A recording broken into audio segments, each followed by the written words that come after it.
നോക്കി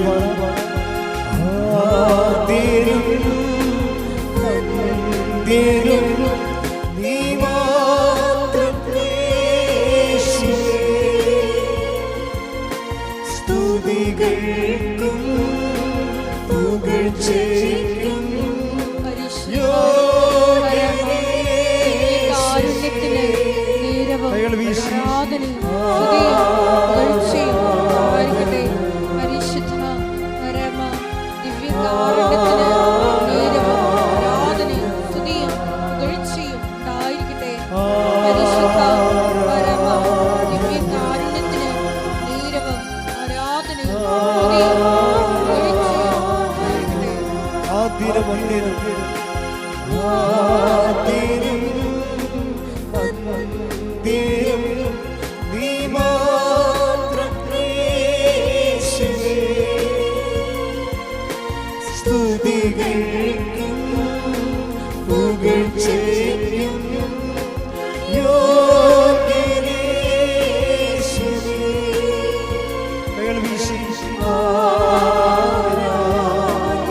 കാരുണ്യത്തിന് നേരവും ആരാധനയും പുകഴ്ചയും ആയിരിക്കട്ടെ.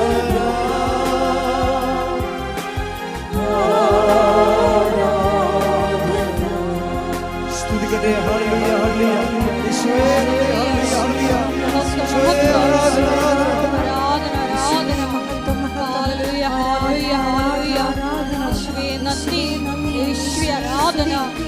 നേരവും ആരാധനയും സ്തുതിയും പുകഴ്ചയും ഉണ്ടായിരിക്കട്ടെ. നീ മാത്രം സ്തുതികൾക്കും പുകഴ്ചയ്ക്കും പരിശുദ്ധ പരമദിവ്യകാരുണ്യത്തിന് നേരവും ആരാധനയും സ്തുതിയും പുകഴ്ചയും ഉണ്ടായിരിക്കട്ടെ.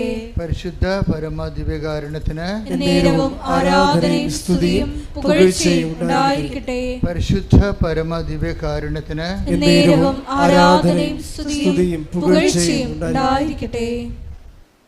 എൻ്റെ പ്രിയപ്പെട്ടവരെ,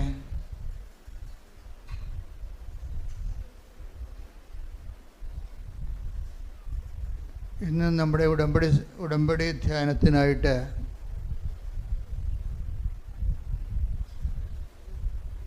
നമ്മൾ സാക്ഷ്യ വിചാരണയ്ക്കായി എടുക്കുന്നത് ഇന്നലെ പറഞ്ഞ ഒരു സാക്ഷ്യമാണ്. ഒരു വൈദികനാണ് ആ സാക്ഷ്യം പറഞ്ഞത്. 2025 ഒരു പ്രത്യേകത ഞാൻ നോക്കിയിട്ട് വൈദികരുടെ സാക്ഷ്യങ്ങൾ കൂടുന്നുണ്ട്.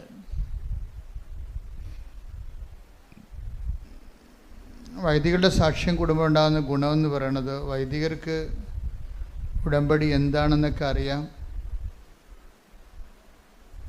ബൈബിളിനെക്കുറിച്ച് നല്ല വൈജ്ഞാനിക സമ്പത്തുണ്ട്. സഭയെക്കുറിച്ച് അറിയാം. അവർ വർഷങ്ങൾ ഈ വിഷയം പഠിക്കുന്നതാണ്. അപ്പോഴവർ ഈ മേഖലയിൽ ഇൻവെസ്റ്റ് ചെയ്യുമ്പോൾ അതിൽ നിന്ന് കിട്ടുന്ന ഔട്ട്പുട്ടുകൾ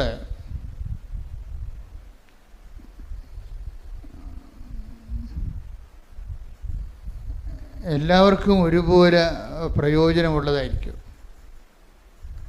ഇപ്പം ഇന്നലെ സാക്ഷ്യം പറഞ്ഞതൊരു ഫാദർ മാത്യു ഏലന്താനമാണ്.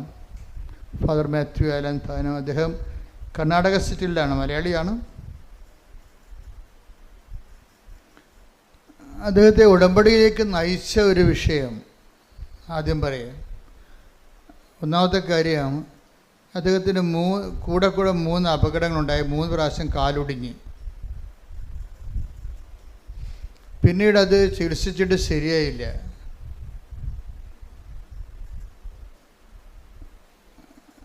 അപ്പോൾ ഗുരുതരമായ രീതിയിൽ കാല് അമ്പ്യൂട്ട് ചെയ്യണമെന്ന് ഡോക്ടർ പറഞ്ഞു, മുറിച്ച് കളയണമെന്ന്. അപ്പം അങ്ങനെ ഒരു നിസ്സാരമായ കാര്യമല്ലത്. വളരെ നമ്മുടെ കാലൊന്നും മുറിച്ച് കളയേണ്ട ഒരു അവസ്ഥ വന്നാൽ തീർന്നില്ല നമ്മുടെ സഞ്ചാരം. അതോടുകൂടി നമ്മുടെ സഞ്ചാരം തീർന്നു. കാലുള്ളപ്പോൾ കൃപാസനത്തിൽ വരാൻ ഭയങ്കര അകലമാണല്ല എന്നൊക്കെ പറയും. ഇനിയിപ്പോൾ പകലമാണെന്ന് പറയണ്ട, കാല് മുറിച്ച് വീട്ടിലിരുന്നാൽ മതിയല്ലോ. അല്ലേ? കാലമുള്ളവർക്കല്ലേ ഒത്തിരി പ്രശ്നങ്ങളൊക്കെ പറയണത്. അയ്യോ ഭയങ്കര ഒരു ദിവസം മുഴുവൻ പോകില്ല, അവിടെ കൃപാസനത്തിൽ ഇരിക്കുമ്പോൾ ഭയങ്കര വിയർപ്പാണല്ലോ, എന്തെല്ലാം പരിപാടിയാണ് പറയണത്. ഈ ദിവസങ്ങളിൽ അമേരിക്കയിൽ നമ്മുടെ സഹപ്രവർത്തകയാണ് അവിടെ ധ്യാനം നടത്തുന്നതിൽ ഒരു ത്രേസ്യാമ്മ ചേച്ചി എന്നെ വിളിച്ച് വെറുതെ പറഞ്ഞ്, അച്ഛാ കൃപാസനത്തിൻ്റെ വീഡിയോ കാണുമ്പോൾ ഭയങ്കര സങ്കടം തോന്നണ്, കാര്യം ആൾക്കാരൊക്കെ ഇങ്ങനെ പുഴുക്കിലും വേർപ്പിലും ഇരിക്കുകയാണല്ലോ എന്ന്. അപ്പോൾ ഇത് ഞങ്ങൾക്ക് എന്തെങ്കിലും ചെയ്യാൻ പറ്റുമോ വെച്ചാൽ ഞങ്ങൾ ചെയ്യാൻ തയ്യാറാണെന്ന്. ഞാനൊന്നും അവരോട് സഹായമൊന്നും ചോദിച്ചില്ല, കാര്യം നമ്മുടെ പ്രഖ്യാപിത പോളിസിയാണല്ലോ. അപ്പം നമ്മളെ സംബന്ധിച്ചിടത്തോളം ജനങ്ങളല്ല, ഈശോയ്ക്ക് നമ്മൾ കൊടുക്കുന്ന ഒരു നോട്ടുണ്ടത് എന്ന് വെച്ച് കഴിഞ്ഞാൽ ഈശോയെ വെച്ചിട്ട് കർത്താവ് തരുന്ന ഈ ശുശ്രൂഷയെ നമ്മൾ വെച്ച് മുതലാക്കണില്ലെന്ന് ആദ്യം അറിയേണ്ടത് ആരാണ്? മനുഷ്യരല്ല, ആരും, അത് ദൈവമാണ് അറിയേണ്ടത്. അപ്പോൾ ദൈവത്തിൻ്റെ വിഷയത്തിൽ നമുക്ക് ദൈവത്തിൽ നിന്നൊരു ക്ലീൻ ചിട്ട് വേണം. മനുഷ്യർ ചിലപ്പോൾ ഇന്ന് നല്ലതാണെന്ന് പറയണത് നാളെ മോശമായിട്ട് പറയാം, അതൊന്നും പ്രശ്നമല്ല ശരിക്കും.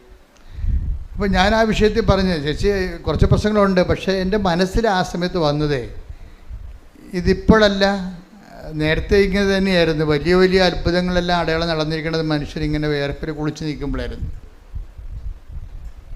കുറച്ച് ത്യാഗത്തോടു കൂടി ഈ വിഷയം ചെയ്യാൻ ആഗ്രഹിക്കുന്നവരെ അതിൻ്റെ അകത്ത് ഇന്ന് ഞാൻ വെളുപ്പിനെ ഒരു പ്രധാനപ്പെട്ട അച്ഛനുമായിട്ട് സംസാരിച്ചു. അപ്പം അച്ഛൻ എന്നോട് ചോദിച്ചു, അച്ഛൻ എനിക്ക് ഉടമ്പടി എടുക്കണം. അതും ഒരു അച്ഛനാണ്. അപ്പം അച്ഛൻ എനിക്ക് ഉടമ്പടി എടുക്കണം, അച്ഛന് ഉടമ്പടിയെക്കുറിച്ച് എന്താണെന്ന് എന്നോട് പറഞ്ഞു തരുമോ? അപ്പം അത് അദ്ദേഹം അച്ഛനായതുകൊണ്ടും എന്നോടങ്ങനെ ചോദിച്ചത് കൊണ്ടും അദ്ദേഹം ഉടമ്പടി എടുത്താൽ നല്ല സാക്ഷ്യം കിട്ടിയാൽ നമുക്ക് കുറച്ച് ഗുണങ്ങളാണ്. കൂടുതൽ കർത്താവിൻ്റെ ഈ പദ്ധതികളെ, കർത്താവ് ഉടമ്പടി ഒരു പദ്ധതിയാണല്ലോ, അതനുസരിച്ച് സഭയിലാകമാനം അതിനൊരു ഓളം ഉണ്ടാകുകയും ജനങ്ങൾ ഒത്തിരി പേര് അതിലൂടെ കർത്താവിനെ അറിയാനും സാക്ഷിയാകാനൊക്കെ സഹായിക്കും. അപ്പം ഞാൻ അച്ഛനോട് പറഞ്ഞു, അച്ഛാ ഈ ഇതിൻ്റെ അകത്ത് ഇപ്പോൾ അച്ഛൻ്റെ ഒരു ഇനീഷ്യേഷൻ ഉണ്ട് ഉടമ്പടിക്ക്. എപ്പോഴും ഉടമ്പടി എടുക്കണമെന്ന് ഇപ്പം അച്ഛന് തോന്നിയില്ലേ? അച്ഛന് ഉടമ്പടി എടുക്കണം, ഇപ്പം നിങ്ങൾക്കും തോന്നും ഉടമ്പടി എടുക്കണമെന്ന് തോന്നത്തില്ലേ? അപ്പം തോന്നുമ്പോൾ അതിന് ഒരു ഇൻസെൻറ്റീവാണത്, ദൈവത്തിൻ്റെ ഭാഗത്തുനിന്ന് നിങ്ങൾക്ക് തരുന്നൊരു ഇൻസെൻറ്റീവാണ്, ഒരു പ്രോത്സാഹനമാണ്. ഉടമ്പടി എടുക്കണമെന്ന് നിങ്ങൾക്ക് തോന്നുമ്പോൾ അതിന് ഇൻസെൻറ്റീവ് എന്ന് പറയും. ദൈവത്തിൻ്റെ ഭാഗത്തുനിന്ന് ദൈവം ഈ വിഷയത്തിൽ ഇടപെടാൻ ഉദ്ദേശിക്കുന്നു. നിങ്ങളുടെ ജീവിതത്തിൽ ദൈവം പ്രത്യേകമായ വിധത്തിൽ എല്ലാവരുടെ ജീവിതത്തിലും ദൈവം ഇടപെടുന്നുണ്ട്. പക്ഷേ ഉടമ്പടിയിലൂടെ വരുന്നത് എന്താണ്? ഒരു പ്രത്യേകമായ ഇടപെടലാണ്. കർത്താവ് പറഞ്ഞ പോലെ വിശിഷ്യ നിങ്ങൾ എന്താണ് ചെയ്യുന്നതെന്ന് ചോദിച്ചില്ലേ? അതുപോലെ വിശേഷ വിധിയായ ഒരു ദൈവവിളിയിലേക്കാണ് ഉടമ്പടി നമ്മളെ കൊണ്ടെത്തിക്കണത്. അതുകൊണ്ട് ഞാൻ അച്ഛനോട് വളരെ സാവകാശത്തിൽ ഫോണിൽ സ്റ്റെപ്പുകൾ പറഞ്ഞിട്ട് ആദ്യം പറഞ്ഞത് അച്ഛന് ഇതൊരു ഇൻസെൻറ്റീവാണ്. ഇനിഷ്യേഷൻ ആൻഡ് ഇൻസെൻറ്റീവ്നെസ് അത് ദൈവം ആദ്യം നമുക്ക് തരും. പക്ഷേ ഇതിൻ്റെ സെക്കൻഡ് പാർട്ട് ഇൻവെസ്റ്റ്മെൻറ്റാണ്. എന്താ കാര്യം? നമുക്കൊരു ഇൻസെൻറ്റീവ് പ്രോത്സാഹനം കിട്ടിക്കഴിഞ്ഞാൽ നമുക്കത് ഉടമ്പടി എടുക്കാൻ തീരുമാനിച്ചാൽ പിന്നീട് നമ്മൾ പറയും നിങ്ങളുടെ ഇപ്പം ദൈവത്തിൻ്റെ പങ്ക് വെച്ചു. ഇനി കാര്യം ഇത് ബയലാട്രൽ എഗ്രിമെൻ്റ് അല്ലേ, ദൈവവുമായിട്ടൊരു ഉഭയകക്ഷി ബന്ധമല്ലേ. അപ്പോൾ ദൈവം നമുക്ക് ആദ്യം തരണത് എന്താണ്? ആരെങ്കിലും വഴി പറയും. ഇപ്പം ഈ ആദ്യം പറഞ്ഞ തോമസ് ഏലന്താനം അച്ഛൻ്റെ സാക്ഷി എന്ന് പറയുന്നത് അച്ഛനോട് അച്ഛൻ്റെ മെൻറ്റർ അച്ഛൻ്റെ അനുജനാണ് പറഞ്ഞത്, അച്ഛനെ ഒന്ന് കൃപാസനം വരെ എൻ്റെ കൂടെ വരുമോ എന്ന് ചോദിച്ചത്. ആരാണ് ചോദിച്ചത്? അച്ഛൻ്റെ സ്വന്തം അനുജനാണ്, കുടുംബജീവിതക്കാരനാണ്. അപ്പോൾ എന്താ വരാം, കാര്യം കാല് മുറിച്ച് കളയുമെന്ന് പറഞ്ഞിരിക്കുകയല്ലേ. തന്നെയല്ല വേറെയും പ്രശ്നമുണ്ട് അച്ഛന്. ഏലന്താനം അച്ഛൻ ആദ്യം പറഞ്ഞ അച്ഛൻ്റെ പ്രശ്നം എന്താ? അച്ഛൻ്റെ കാല് മുറിച്ച് കളയണതല്ലേ, അച്ഛൻ്റെ ഹീമോഗ്ലോബിൻ കുറഞ്ഞുകൊണ്ടിരിക്കുകയാണ്. ഓരോ ദിവസവും 2 പോയിൻ്റ് വെച്ച് കുറയും. പിന്നെ വെളുത്ത് വെള്ളക്കടലത്ത് പോലെ ഇരിക്കും, കുറച്ച് ഹീമോഗ്ലോബിൻ കുറഞ്ഞ അറിയാമല്ലോ. പിന്നെയൊക്കെ തളർച്ചയായിരിക്കും, കിടപ്പായിരിക്കും. അപ്പോൾ അത് എന്താണെന്ന് കണ്ടുപിടിക്കാൻ പറ്റണില്ല. അതാണ് പ്രശ്നം. ഹീമോഗ്ലോബിൻ കുറയുന്നത് എന്താണെന്ന് കണ്ടുപിടിക്കാൻ പറ്റില്ല. അപ്പോൾ അച്ഛനെ ഒരു ആശുപത്രിയിലേക്ക് കൊണ്ടുപോയി 6 ദിവസം നിരീക്ഷണത്തിലിടും. എന്തുകൊണ്ടാണ് ഹീമോഗ്ലോബിൻ ഇപ്പോൾ 6.7 മറ്റാണ് അച്ഛൻ്റെ കറക്റ്റ്, അതിൻ്റെ 12 മറ്റാണ്. ചിലർക്ക് 14 വരെ കോമൺ ആയിട്ട് വരും. ഇപ്പോൾ ഇതിപ്പോൾ 6 ഉള്ളൂ, തളർന്ന് അച്ഛന് വല്ലാത്ത അവശത നിലയിലാണ്. പക്ഷേ ഡോക്ടർമാർക്ക് ഇത് എന്തുകൊണ്ടാണ് ഹീമോഗ്ലോബിൻ ഇങ്ങനെ ഓരോ ഡേ ബൈ ഡേ കുറയണത്? കാര്യം രക്താർബുദങ്ങളൊക്കെ വരുമ്പോഴാണല്ലോ ഇതിങ്ങനെ കുറയണത്. അപ്പോൾ ബോൺമാരോ ഒക്കെ ചെയ്യണമെന്ന് അച്ഛനോട് പറഞ്ഞു. പക്ഷേ രക്താർബുദമായിട്ട് അവർക്ക് ടെസ്റ്റ് ചെയ്തിട്ട് തോന്നിയിട്ടുമില്ല. അപ്പോൾ അതുകൊണ്ട് അവരുടെ കയ്യിൽ നിന്ന് ഇങ്ങനെ ഒളിച്ച് കളിക്കുകയാണ്. എന്തുകൊണ്ടാണ് ഹീമോഗ്ലോബിൻ ഇങ്ങനെ ഡേ ബൈ ഡേ ദിവസം പ്രതി കുറയണത്? അതിൻ്റെ കാരണങ്ങൾ കണ്ടുപിടിക്കാൻ 6 ദിവസത്തെ നിരീക്ഷണം കഴിഞ്ഞിട്ടും പറ്റണില്ല. അപ്പോൾ കാലം മുറിച്ച് കളയും. ഹീമോഗ്ലോബിൻ കുറഞ്ഞു കഴിഞ്ഞാൽ പിന്നെ ഈ ചുമ്മാ ഇങ്ങനെ ഈ ചാക്കിൻ്റെ അകത്ത് നെല്ല് വെച്ചിരിക്കണ പോലെ ഇരിക്കും. ഇപ്പം നമ്മൾ ഈ കാറ്റ് പോയി ബലൂൺ പോലെ കിടക്കും ആൾക്കാർ, ഒന്നും ചെയ്യാൻ പറ്റത്തില്ല. അപ്പോൾ ആ സമയത്താണ് അച്ഛനോട് ചോദിക്കണം, അച്ഛന് ഒന്ന് കൃപാസനം വരെ വരുമോ, ഒരു ഉടമ്പടി എടുക്കുമോ എന്ന് ചോദിക്കണത്. ഈ അച്ഛനെ സംബന്ധിച്ചിടത്തോളം 0- നമ്മുടെ ടെക്നിക്കൽ ഭാഷ പറഞ്ഞ 0- ഇപ്പം ഇനിയിപ്പോൾ ഒരു ഓപ്ഷൻ നോക്കുമ്പോഴേ ഇപ്പം കൃപാസനത്തെക്കുറിച്ചൊക്കെ ഇപ്പം മീഡിയയിലൊക്കെ ആൾക്കാരെ വിവരമില്ലാത്ത അതിൻ്റെ അത് അച്ഛന്മാരുമുണ്ട്, തോന്നിവാസമൊക്കെ വിളിച്ച് പറയുന്നുണ്ട്. അപ്പോൾ എന്താ പ്രശ്നം വെച്ച് കഴിഞ്ഞാൽ ഇവർക്ക് ഇങ്ങനെ പറയണൊക്കെ എനിക്ക് ഭയങ്കര ഇഷ്ടമാണ്. എന്താ കാര്യം വെച്ച് കഴിഞ്ഞാൽ പബ്ലിക് മീഡിയയിൽ ഇങ്ങനെ കൃപാസനത്തെക്കുറിച്ചൊക്കെ പണ്ട് തോന്നിവാസം പറഞ്ഞാണ് കൃപാസനം ഇത്രയും വളർന്നിപ്പോൾ ഇരിക്കാൻ പറ്റാത്ത. കർത്താവാണെങ്കിൽ എല്ലാ ദിവസവും ഡസൻ കണക്കിന് അടയാളം കാണിച്ചുകൊണ്ടിരിക്കുകയാണ്. കാര്യം എന്തെങ്കിലും തോന്നിവാസൻ കൃപാസനത്തെക്കുറിച്ച് ആരെങ്കിലും പറഞ്ഞു കഴിഞ്ഞാൽ കേൾക്കുന്നതിനുടനെ പോയി കൃപാസനം എന്താണെന്ന് നോക്കും, പിന്നെ അവിടെ പെട്ടുപോകും.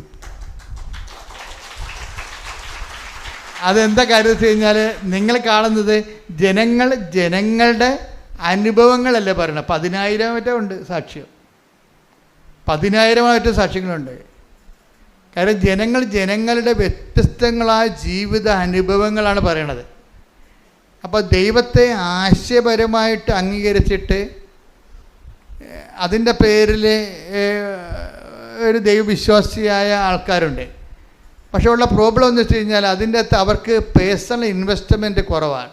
ആശയപരമായിട്ട് ദൈവം ഉണ്ട്, പൗരോഹിത്യം സ്ഥാപിച്ചതാണ്, എനിക്കും പൗരോഹിത്യം തന്നെ കിട്ടിയിരിക്കണം എന്നൊക്കെ പറഞ്ഞ് ആശയപരമായിട്ടുള്ള അറിവുകളുണ്ടെങ്കിൽ വേസ്റ്റ് ജന്മങ്ങളാണ്, വലിയ പ്രചോദനമൊന്നുമില്ല. എന്താ കാരണം എന്ന് വെച്ച് കഴിഞ്ഞാൽ അതുകൊണ്ട് ഞാൻ ഈ അച്ഛൻ്റെ വെളുപ്പിനെ സംസാരിച്ച അച്ഛനോട് പറഞ്ഞ അച്ഛാ, ഇൻസെൻറ്റീവൊക്കെ ദൈവം തരും, പക്ഷേ ഇതിൻ്റെ അകത്ത് ഇൻവെസ്റ്റ്മെൻ്റ് ഉണ്ട്. അച്ഛൻ്റെ ഭാഗത്ത് നിന്ന് ഇപ്പം ദൈവം അച്ഛന് തന്നിരിക്കണത് എന്താണ്? ഇൻസെൻറ്റീവ് തന്നിട്ടുണ്ട്, ഒരു ഇൻസ്പിറേഷൻ തന്നിട്ടുണ്ട്, അച്ഛന് ഒരു പ്രചോദനം തന്നിട്ടുണ്ട്. ഇനി അച്ഛൻ്റെ പങ്ക് വെക്കേണ്ടി വരും. എന്താ കാരണം? അതായത് നമ്മൾക്ക് ഈ ഉടമ്പടിയിലേക്കല്ല പോണത്. ഇനി ഉടമ്പടിയിലേക്ക് പോകുന്നതിന് മുമ്പ് എന്തിൻ്റെ എക്സ്പെൻഡിച്ചറുണ്ട്, ചിലവുണ്ട്. ചിലവെന്ന് പറയണത് നമ്മളുടെ ഭാഗത്തു നിന്ന് ചില സമയത്ത് നിങ്ങൾക്ക് ഇപ്പോൾ ഈ അമ്പ്യൂട്ട് ചെയ്ത അച്ഛനില്ലേ, കാല് അമ്പ്യൂട്ട് ചെയ്തില്ല, ചെയ്യാൻ വേണ്ടി കാല് മുറിച്ച് കളയണമെന്ന് പറഞ്ഞ അച്ഛനില്ലേ, അച്ഛനെ സംബന്ധിച്ചിടത്തോളം അച്ഛൻ ആരുടെങ്കിലും സഹായത്തോടെ ഇവിടെ വരണം, അല്ലേ? അതാണ് ചിലവ്. അതിൻ്റെ ആരുടെങ്കിലും സഹായത്തോടെ വരണം. ഇവിടെ ഈ ഇല്ലാത്ത കാലും വെച്ച് അച്ഛനാണെന്ന് പറഞ്ഞാൽ ശരി, മുകളിലത്തെ നിലയിൽ കയറണം. അച്ഛന് താഴെ കൊണ്ടൊന്നും കൊടുക്കത്തില്ലല്ലോ ഉടമ്പടി, അച്ഛൻ കയറണം അത് വെച്ച്. അപ്പോൾ കയറാൻ ആരെങ്കിലും പറ്റുകയില്ലെന്ന് പറഞ്ഞു കഴിഞ്ഞാൽ നിങ്ങൾ ഉടമ്പടി എടുക്കേണ്ടെന്ന് ഞാൻ പറയത്തുള്ളൂ. കാര്യം എന്താ? ഉടമ്പടിയുടെ പങ്ക്, നമ്മുടെ പങ്ക് അതാണ്. ആർക്കെങ്കിലും ബുദ്ധിമുട്ടാണെന്നൊക്കെ പറഞ്ഞു കഴിഞ്ഞാൽ പറയും, അയ്യോ ചേട്ടാ ഉടമ്പടി ചേട്ടാ ഇത് ചെയ്യാൻ പറ്റുന്നില്ലെങ്കിൽ ഇനി ഉടമ്പടിയുടെ ഒന്നും ചെയ്യാൻ പറ്റത്തില്ല. ഇത് ചെയ്യാൻ പറ്റത്തില്ലെങ്കിൽ ഇനി ചേട്ടന് ഉടമ്പടിയുടെ ഒന്നും ചെയ്യാൻ പറ്റത്തില്ല. അതുകൊണ്ട് നിങ്ങൾക്ക് ഉടമ്പടി പറ്റത്തില്ല, സ്യൂട്ടബിൾ ആകത്തില്ല, വേറെ എന്തെങ്കിലും പ്രാർത്ഥനാ മാർഗ്ഗങ്ങൾ ഉപയോഗിക്കാൻ വേണ്ടി നല്ല ഉപദേശം കൊടുത്ത് പറഞ്ഞു വിടുക. കാര്യം ഉടമ്പടി നല്ല ആദ്യമേ തന്നെ പാടാണ്. ഇതാണ് ഇൻവെസ്റ്റ്മെൻ്റ് എന്ന് പറയുന്നതിൻ്റെ കാര്യം. അപ്പോൾ ആരോഗ്യമുള്ളവർക്ക് പ്രശ്നമില്ലെങ്കിൽ ആരോഗ്യമുള്ളവർക്ക് വേറെ ചില ഏടാകൂടങ്ങളൊക്കെ വരും. ചെയ്യാതിരിക്കാൻ വേണ്ടി, ഉടമ്പടി ചെയ്യാതിരിക്കാൻ വേണ്ടിയുള്ള ഏടാകൂടം. ഈ അച്ഛൻ തന്നെ വേറെ അച്ഛനോട് സംസാരിക്കുമ്പോൾ ആ അച്ഛൻ വേറെ വല്ലതൊക്കെ പറഞ്ഞു കൊടുക്കുമ്പോൾ തന്നെ ഈ അച്ഛൻ്റെ കാര്യത്തിൽ ഒരു തീരുമാനമാക്കും, ഇല്ലേ? അതാണ് ഞാൻ പറഞ്ഞത്, ഇൻവെസ്റ്റ്മെൻ്റ് ഉണ്ട് ഇതിൻ്റെ അകത്ത്. അതിനെ ലംഘിച്ചുകൊണ്ട് വേണം, അതിനുള്ള ആംബിയൻസ് അല്ല ആംബിയർ ഇദ്ദേഹത്തിന് ഉണ്ടെങ്കിൽ മാത്രമേ ഇദ്ദേഹത്തെ കൊണ്ട് ദൈവം ഉടമ്പടി എടുപ്പിക്കത്തുള്ളൂ. അപ്പോൾ അതുകൊണ്ട് ഇനിയുള്ള ദിവസങ്ങൾ അച്ഛന് നിർണായകമാണ്. ഏത് വശത്തുനിന്നും എങ്ങനെയും ആത്മീയമായ പണി കിട്ടാനുള്ള എല്ലാവിധ സാധ്യതകളുകൊണ്ടാണ് അച്ഛൻ്റെ വാരഫലം അതാണെന്ന് പറഞ്ഞ് കാര്യം പറഞ്ഞത്. അപ്പോൾ അത് നിങ്ങൾക്കും അറിയണം. അതായത് ആദ്യമേ തന്നെ വരുമ്പോൾ പെട്ടെന്ന് തന്നെ ചില ആൾക്കാർക്ക് ഉടമ്പടി ക്ലിക്കാകത്തില്ലേ? നിങ്ങൾ ഭയങ്കര ഡേഞ്ചറസ് സിറ്റുവേഷനിലാണ്. അതെപ്പോഴും നമ്മൾ ശ്രദ്ധിച്ചേക്കണം. ഉടമ്പടി എടുക്കണ അന്ന് തന്നെ കാര്യങ്ങൾ നടക്കാനുള്ള ലക്ഷ്യം വന്നാൽ എൻ്റെ അർത്ഥം ദൈവത്തിന് നിങ്ങളെ ഒരു വിശ്വാസമില്ലെന്ന് എൻ്റെ അർത്ഥം. എന്ന് വെച്ചാൽ എന്തെങ്കിലും കാര്യങ്ങൾ ദൈവം ഇടപെട്ടില്ലെങ്കിൽ നിങ്ങൾ നാലുകാലേ വീണ് ഓടിപ്പോകുമെന്നുള്ള കാര്യം ദൈവത്തിന് അറിയാം. അതുകൊണ്ടാണ് ആദ്യമേ കയറി കൊളുത്തണം. ഇത് കൊളുത്തെന്ന് പറയും. ആദ്യമേ അനുഭവം കിട്ടുന്നത് ഞാൻ എന്നോട് പറയാം, അച്ഛാ ഉടമ്പടി എടുത്ത അന്ന് തന്നെ അവർ വിസ തന്നു. ഞാൻ പറഞ്ഞു ഇത് കൊളുത്താണ്, നീ മെരുങ്ങാത്ത ആനയത് കൊണ്ടേ ഒരു തൊട്ടിക്കും പിടിച്ചാൽ കിട്ടാത്ത സാധനമാണ്. അതുകൊണ്ട് അപ്പം തന്നെ നീ സ്കൂട്ടാകും, ദൈവത്തിൻ്റെ തിരുസന്നിധിയിൽ നിന്ന് പോകും. ഇപ്പോഴും നമ്മൾ ഓർക്കേണ്ടതെന്ന് വെച്ച് കഴിഞ്ഞാൽ നല്ല ദൈവജ്ഞാനം ഉള്ളവരാണെങ്കിൽ ദൈവം ഇല്ലാത്തതും ഉള്ളതും ഒരുപോലെയാകും. ഇപ്പോൾ ഉടമ്പടിയിൽ ഏറ്റവും വലിയ സംഭവം എന്താ? പ്രസൻസ് അല്ലേ? പ്രസൻസ് ആണല്ലോ ദൈവത്തിൻ്റെ ഒരു ദാനം. എന്താണ് ഉടമ്പടി എടുക്കുമ്പോൾ? ദൈവത്തിൻ്റെ പ്രസൻസ് വരും. ഇപ്പം മാർപ്പാപ്പയുടെ മുറിയിൽ മഴവില്ല് കണ്ടെന്ന് പറയും. എത്രയോ കാലമായി നമ്മൾ ഓരോ മനുഷ്യരും ഇവിടെ മഴവില്ല് കാണുന്നത്. പക്ഷെ അത് വാർത്തയായത് ലോകത്തിന് ഇപ്പോഴാണ്. അത് കാരണം ഉന്നതമായ ശ്രേണികളിൽ ഇതുപോലെ അടയാളങ്ങൾ കാണിക്കുമ്പോൾ അത് അടയാളമാണോ ക്ലൈമറ്റിനാണോ നമുക്കറിയത്തില്ല. പക്ഷേ എന്നാലും അത് വാർത്തയായി എന്നുള്ള കാര്യം സത്യമാണ്. പക്ഷേ അതല്ല, ഉടമ്പടി എടുക്കുമ്പോൾ ഉടമ്പടിയുമായി ബന്ധപ്പെട്ടാണ് മഴവില്ല് ദൈവം അതിൻ്റെ ഒരു അടയാളമായിട്ടാണ് ബൈബിളിൻ്റെ വെളിപാടിൻ്റെ ഭാഗമാകുന്നത്. അതിന് ഉടമ്പടി ചെയ്ത വ്യക്തികൾ, ഇപ്പം മകളെ തോറ്റ് തൊപ്പിയിട്ട് അവൾ ഹോസ്റ്റലിൽ നിന്ന് ഇറങ്ങാൻ പോവുകയാണ്. ഇപ്പം അമ്മ കാശ് കൊടുക്കാൻ അവൾക്കില്ല, അവൾക്കിനി പഠിക്കാനും മുന്നോട്ട് പോകാനുള്ള മാർഗ്ഗമില്ല. അവളെ കോളേജിൽ നിന്ന് ടെർമിനേറ്റ് ചെയ്യാൻ പോകുമ്പോഴാണല്ലോ അമ്മ ഉടമ്പടി എടുക്കുമ്പോഴാണ്. ആ ഉടമ്പടി എടുത്തെന്ന് വിളിച്ച് പറയുമ്പോൾ അവളുടെ മുമ്പിൽ മഴവില്ല് വന്ന് നിൽക്കും. അപ്പോഴമ്മ പറഞ്ഞു, അമ്മ അതേ മഴവില്ലേ, ഇനി അമ്മ പരിശുദ്ധ അമ്മ നോക്കിക്കൊള്ളും. അതാണ് എൻ്റെ വിഷയം.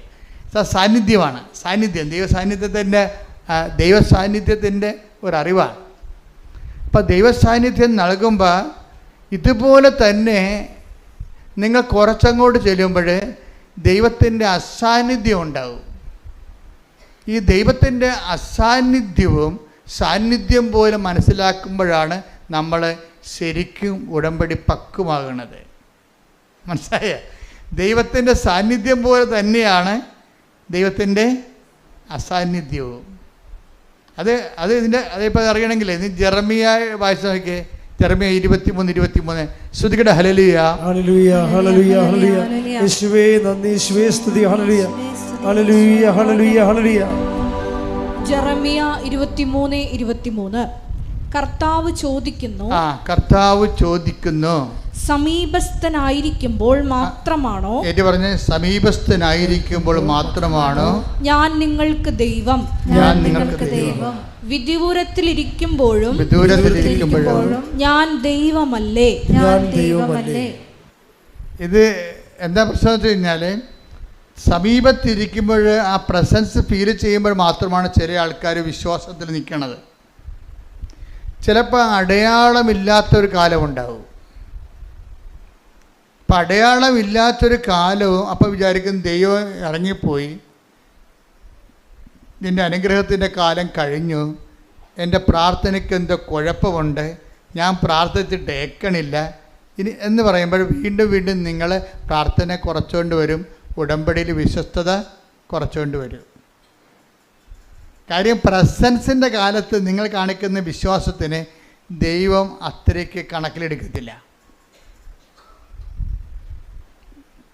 എന്താ കാര്യം വെച്ച് കഴിഞ്ഞാൽ, പ്രസൻസ് നിങ്ങൾക്ക് നേരെ പ്രസൻസ് തന്നിട്ടാണല്ലോ, അനുഗ്രഹം തന്നിട്ടാണല്ലോ നിങ്ങൾ വിശ്വസിക്കണത്. വീട്ടിലെ പ്രസൻസിൻ്റെ കാലത്ത് നിങ്ങൾ കാണിക്കുന്ന എല്ലാ വിഷയങ്ങളും ദൈവം അത്ര കണ്ട് ആധികാരികതയില്ല അതിന്. കാര്യം എന്താണ്?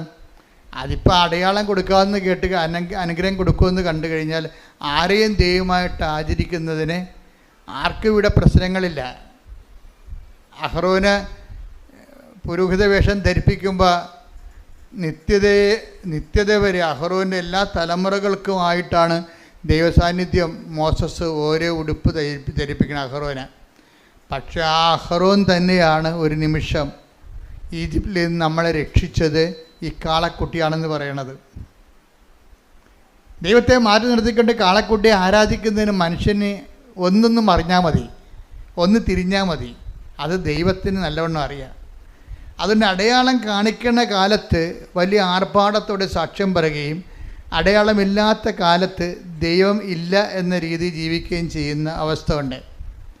അതുകൊണ്ടാണ് ദൈവം ചോദിക്കണത്, ജെറമ്യാ 23:23 ഞാൻ ഒന്നുകൂടി വായിച്ചത്, സമീപസ്ഥനായിരിക്കുമ്പോൾ മാത്രമാണോ, ഏറ്റു പറഞ്ഞ്, സമീപസ്ഥനായിരിക്കുമ്പോൾ മാത്രമാണോ ഞാൻ നിങ്ങൾക്ക് ദൈവം, ഞാൻ നിങ്ങൾക്ക് ദൈവം, വിദൂരത്തിലിരിക്കുമ്പോഴും ഞാൻ ദൈവമല്ലേ, ഞാൻ ദൈവമല്ലേ. അപ്പൊ നിങ്ങളുടെ വിഷയം നടന്നില്ല എന്ന് വെച്ചുകൊണ്ട് ദൈവത്തിന് വല്ല മാറ്റമുണ്ടോ?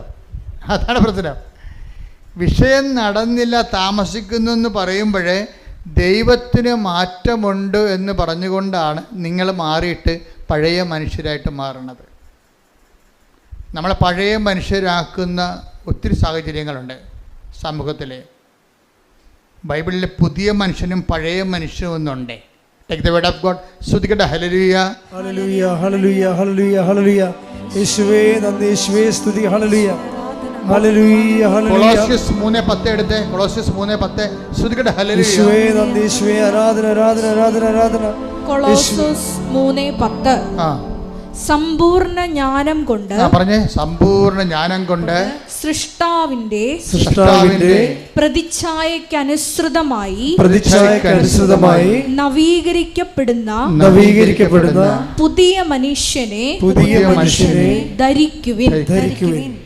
അപ്പൊ പഴയ മനുഷ്യനെ അതിന്റെ ചെയ്തികളോടുകൂടെ 9 സ്തുതിക്കട്ടെ. പഴയ മനുഷ്യനെ, പഴയ മനുഷ്യനെ അവന്റെ ചെയ്തികളോടുകൂടി നിഷ്കാസനം ചെയ്യുവിൻ.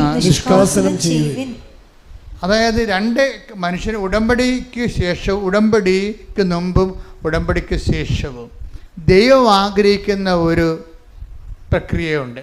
അത് എവിടം വരെ എത്തിയെന്ന് അതിൻ്റെ റേറ്റിംഗ് നോക്കണം. പറഞ്ഞാൽ ശരി, ഭയങ്കര സീരിയസാണ്. ദൈവം ഇങ്ങനെ അകന്നു പോകണമെന്നും അല്ല പ്രശ്നം. നിങ്ങൾക്ക് ദൈവത്തെ മനസ്സിലാക്കാൻ പറ്റാതെ വരുമ്പോൾ അകന്നതുപോലെ അനുഭവിക്കുകയാണ്. കാര്യം ദൈവം ഇങ്ങനെ അകന്നു പോകുന്നു അല്ല അടുത്ത് വരുന്നു എന്നുള്ളതല്ല പ്രശ്നം ഇവിടുത്തെ. എന്താണ്, നമ്മൾക്ക് ദൈവത്തെ മനസ്സിലാക്കാൻ പറ്റാത്ത അവസ്ഥ വന്നാൽ ദൈവം അകന്നതുപോലെയാണ് നമുക്ക് അത് ആപേക്ഷികം. അപ്പം നമ്മുടെ ആധ്യാത്മിക അവസ്ഥ അനുസരിച്ചുകൊണ്ടാണ് ദൈവം അടുത്തോ അകന്നോ എന്നറിയണത്. നമുക്ക് ദൈവത്തെ അനുഭവിക്കാൻ പറ്റാത്തൊരു സിറ്റുവേഷൻസ് ഉണ്ടാകണത് എങ്ങനെയാണ്? ഈ പഴയ മനുഷ്യനിലേക്ക് നമ്മൾ തിരിച്ചു പോകും. പഴയ മനുഷ്യൻ, അതാണ് ഉടമ്പടിക്ക് ശേഷവും ഉടമ്പടിക്ക് മുമ്പും എന്ന് പറയണത്. ഉടമ്പടിക്ക് മുമ്പ് എങ്ങനെയായിരുന്നോ അതുപോലെ തന്നെയാണ് ഉടമ്പടിക്ക് ശേഷവും. കുറച്ച് അടയാളം കാണാതെ വരുമ്പോൾ നിങ്ങൾ ഉടമ്പടി മറന്നിട്ട് ദൈവത്തെയും മറന്നിട്ട് പഴയതാണ് നല്ലതെന്ന് പറയും. പഴയതാണ് നല്ലത് എന്ന് പറയണത് ഇപ്പോഴൊന്നുമല്ല, പണ്ട് മുതലേ ഉള്ളതാണ്. പഴയതാണ്, പുതിയ വീഞ്ഞ് കുടിച്ചതിന് ശേഷം പഴയതാണ് നല്ലതെന്ന് അവർ പറയുന്നുവെന്നാണ്. അതായത് അവർ ശീലിച്ച ഹാബിറ്റായി പോയ സംഭവമുണ്ട്. അഭിരുചികളും ഹാബിറ്റുമായിട്ട് ബന്ധമുണ്ട്. ഹാബിറ്റ് എന്ന് പറഞ്ഞാൽ എന്താ? ശീലം. ഒരു നന്മ തിന്മകൾ എല്ലാം അനുഭവ തലങ്ങളിൽ അതൊരു ശീലമോ നല്ല ശീലമോ ദുശീലമോ ആണ്. അപ്പം നമ്മൾ ശീലിച്ചത് പാലിച്ചുകൊണ്ടിരിക്കുമ്പോൾ അത് സുവിശേഷ ചൈതന്യത്തിന് വിരുദ്ധമാണെങ്കിൽ അതിന് പഴയ മനുഷ്യനെന്ന് നമ്മൾ പറയും. പഴയ മനുഷ്യനിലേക്ക് തിരിച്ചു പോകണം. ഇപ്പം ചില ആൾക്കാർ പറയല്ലേ, നോൻപ് എങ്ങനെയെങ്കിലും ഒന്ന് കഴിഞ്ഞാൽ മതിയായിരുന്നു. അതാണ് സാധനം. വീട്ടുകാർക്ക് ഭയങ്കര പിടുത്തമായിരിക്കും. മീനിന് പിടുത്തം, മുട്ടക്ക് വരെ ഇവിടുത്തെ ഇറച്ചിക്ക് പിടുത്തം. മനുഷ്യ ഇത് നോൻപാണെന്ന് അറിയാൻ പാടില്ല എന്ന് പറയുമ്പോൾ എന്നൊക്കെ പറഞ്ഞിട്ട് പിന്നെയും വിട്ട് വിഴുങ്ങും. അപ്പോൾ തലയിൽ ചൊറിഞ്ഞുകൊണ്ട് പറഞ്ഞത് എന്താണ്? ആ നോൻപെന്ന് കഴിഞ്ഞാൽ മതിയായിരുന്നെന്ന് പറയും. ഇതാ പഴയ മനുഷ്യൻ. ഇതാണ് വിഷയം. ഇത് ഒരു വിഷയം ഭക്ഷണകാര്യത്തിൽ മാത്രമല്ല, ജീവിത ശൈലികളിലും ദൈവത്തെ മാറ്റി നിർത്തുമ്പോൾ ഒരു സുരക്ഷിതത്വം മനുഷ്യൻ അനുഭവിക്കുന്നുണ്ട്. അത് കേവലം മാനുഷികമായ ഒരു സുരക്ഷിതത്വമാണ്. ഉടമ്പടി ചെയ്തിരിക്കുന്നത് നിൻ്റെ ദൈവിക വ്യക്തിത്വവും ദൈവവും തമ്മിലാണ്. നിൻ്റെ ലോക വ്യക്തിത്വവും ദൈവവും തമ്മിലല്ല. ഒരു ലോക വ്യക്തിത്വം ഉള്ള വ്യക്തിക്ക് ഉടമ്പടി ചെയ്യാൻ പാടില്ല, പറ്റത്തില്ല. അതുകൊണ്ടാണ് സൃഷ്ടാവിൻ്റെ നിങ്ങൾ ലോകത്തെ അതിൻ്റെ ചെയ്തികളോട് കൂടെ, ലോകത്തെ എന്താ ചെയ്യേണ്ടത്? അതിൻ്റെ ചെയ്തികളോടുകൂടി ദൂരെ എറിയാൻ പറയാം. അതാ കൊളോസ്യസ് 3:9. ലോകത്തെ അതിൻ്റെ ചെയ്തികളോടുകൂടെ നമ്മൾ നോൻപിലേക്ക് പ്രവേശിക്കുകയാണ്. ഇപ്പോൾ പഴയ മനുഷ്യനെ ഉടമ്പടിക്കാലത്ത്, നോൻപ് കാലത്ത് ഉടമ്പടി എന്ന് പറയുമ്പോൾ നമ്മൾ ഏറ്റവും നല്ലൊരു കാലമാണ് നോൻപ് കാലം. ഉടമ്പടി എടുക്കാൻ പറ്റിയൊരു കാലമാണ്. ആരെങ്കിലും ഇനി ഉടമ്പടി എടുക്കാത്തവരുണ്ടെങ്കിൽ നോൻപ് കാലത്ത് അതിനുവേണ്ടി കച്ച കെട്ടി ഒരുങ്ങി ഇപ്പം നമ്മൾ ആ രീതിയിലേക്ക് എളുപ്പമായിട്ട് നമുക്ക് നോൻപിലേക്ക്, ഉടമ്പടിയിലേക്ക് പ്രവേശിക്കാൻ പറ്റും. കാര്യം നമ്മുടെ നോൻപ് ജീവിതവും ഉടമ്പടി ജീവിതവും ഒരുമിച്ച് പോകുന്നതാണ് നോൻപ് ജീവിതവും ഉടമ്പടി ജീവിതവും. അപ്പം അത് നമുക്ക് അധികം ഭാരപ്പെടാതെ തന്നെ ആ നോൻപിൻ്റെ അരുവിലേക്കും ഉടമ്പടി അരുവിലേക്കും ഒരുമിച്ച് വരാൻ പറ്റും. പ്രാർത്ഥിക്കുക. കർത്താവായ ദൈവമേ, നോൻപ് കാലത്ത് അതിന്റെ അരുവിയോടുകൂടി ഉടമ്പടി ജീവിതം ജീവിച്ച് ക്രിസ്തുവിനെ എന്റെ സാക്ഷിയായി ജീവിക്കുവാൻ ഞങ്ങളെ സഹായിക്കണമേ. ശ്രദ്ധിക്കട്ടെ.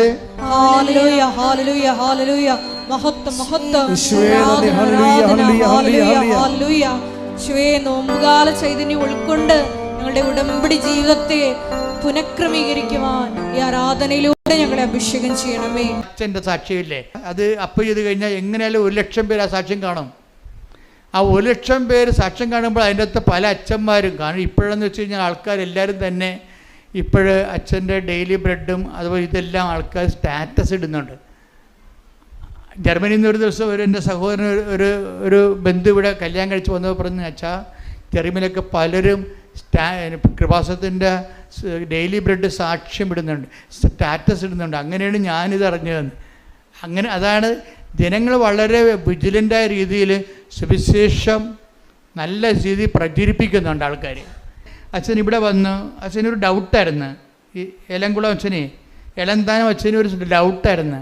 ഇതെന്ത് ഈ ഉടമ്പടി എന്ന് പറയണത്? ഉടമ്പടി വ്യക്തികളും ദൈവവും തമ്മിൽ ചെയ്യണമല്ല, പിന്നെ എന്തിനാണ് മരിയൻ ഉടമ്പടി എന്ന് പറയണത്? അപ്പം ചിലർ പറയാം അത് ഫ്രോഡാണ്, ഇവിടെയുള്ള സാക്ഷ്യങ്ങളെല്ലാം കാശ് കൊടുത്തിട്ട് പറയിപ്പിക്കുന്നതാണെന്നാണ്. സാക്ഷ്യം പറഞ്ഞിട്ടുള്ള പല ആൾക്കാർ ഞങ്ങൾ ഓർത്തത് ഇവിടെ ഒരാൾക്ക് 5,000 രൂപ വെച്ച് കൊടുത്തിട്ടാണ് ഞാൻ ഈ സാക്ഷ്യം പറയണത്. അതെന്താ പ്രശ്നം വെച്ച് കഴിഞ്ഞാൽ നിങ്ങൾക്കറിയാമല്ലോ, ഇവിടെ സാക്ഷ്യം പറയുന്നതിന് പോലും ഭയങ്കര പാടാണ്. ക്യൂ നിൽക്കണം, എത്ര നേരം ക്യൂ നിന്നെങ്കിലാണ് ആൾക്കാർക്ക് അത് ഇനി സാക്ഷ്യം അംഗീകരിച്ച് കിട്ടാൻ വലിയ പാടല്ലേ. മുകളിൽ നിന്ന് പറഞ്ഞു വിട്ടാലും താഴെ അത് സ്കാൻ ചെയ്ത് നോക്കുമ്പോൾ അത് അപ്പ് ചെയ്യാൻ പറ്റാത്ത സാക്ഷ്യമാണെങ്കിൽ നിങ്ങൾ ഒപ്പിട്ട് കൊടുക്കുകയുള്ളൂ, പറയിപ്പിക്കത്തില്ലത്. അപ്പോൾ അതാണ് ഇവിടുത്തെ അവസ്ഥ. അത്രയും സാക്ഷ്യം ക്വാളിറ്റി ഉള്ളതുണ്ട് നമ്മുടെ കയ്യിൽ. ഞാൻ പറഞ്ഞു വരുന്നതിൻ്റെ അർത്ഥം എന്ന് പറയണത്, ഇപ്പം അച്ഛൻ തന്നെ ചെയ്യണത് എന്താ? അച്ഛന് അനുഭവങ്ങൾ കിട്ടി. അച്ഛൻ ഇവിടെ ഇത് മരിയൻ ഉടമ്പടി എന്ന് വിളിക്കാൻ കാരണം എന്താണെന്നൊക്കെ പറഞ്ഞ് സംശയിച്ചാണ് പുള്ളി കയറണത്. കയറി മുകളിൽ ചെല്ലുമ്പോൾ തന്നെ എൻ്റെ ക്ലാസ് അച്ഛൻ കേൾക്കും. എന്താ കാര്യം? നിങ്ങൾക്ക് സംശയമുണ്ട്, ദൈവത്തോടല്ലേ ഉടമ്പടി ചെയ്യണത്, പിന്നെ എന്താ മരിയൻ ഉടമ്പടി എന്ന് പറയണത്? അപ്പോൾ ഞാൻ ക്ലാസ്സിലൂടെ പറയും, മരിയൻ ഉടമ്പടി എന്ന് വെച്ച് കഴിഞ്ഞാൽ നമ്മൾ ദൈവത്തോട് തന്നെയാണ് ഉടമ്പടി ചെയ്യണത്, പക്ഷേ ആരുടെ മധ്യസ്ഥതയിൽ? മാതാവിൻ്റെ മധ്യസ്ഥതയിൽ. അതാണ് മരിയൻ ഉടമ്പടി എന്ന് പറയണത്. കാരണം അമ്മയല്ലേ പറഞ്ഞത് അവൻ പറയണത് പോലെ ചെയ്യണമെന്ന്. അപ്പം അവൻ പറയണത് പോലെ ചെയ്തോളാമെന്നല്ലേ നമ്മൾ ദൈവത്തോട് ഉടമ്പടി ചെയ്യണത്? ആരുടെ മധ്യസ്ഥതയിൽ? മാതാവിൻ്റെ മധ്യസ്ഥത. അതാണ് മരിയൻ ഉടമ്പടി. ശ്രദ്ധിക്കട്ടെ.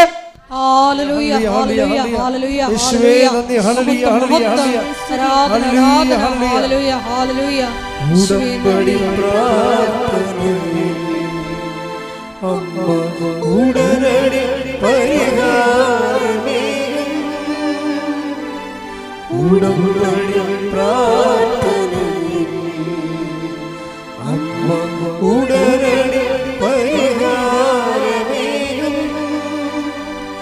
അവൻ പറയുന്നത് ചെയ്തിടുകിൽ ജീവിതം ധന്യമായി തീർന്നിടും.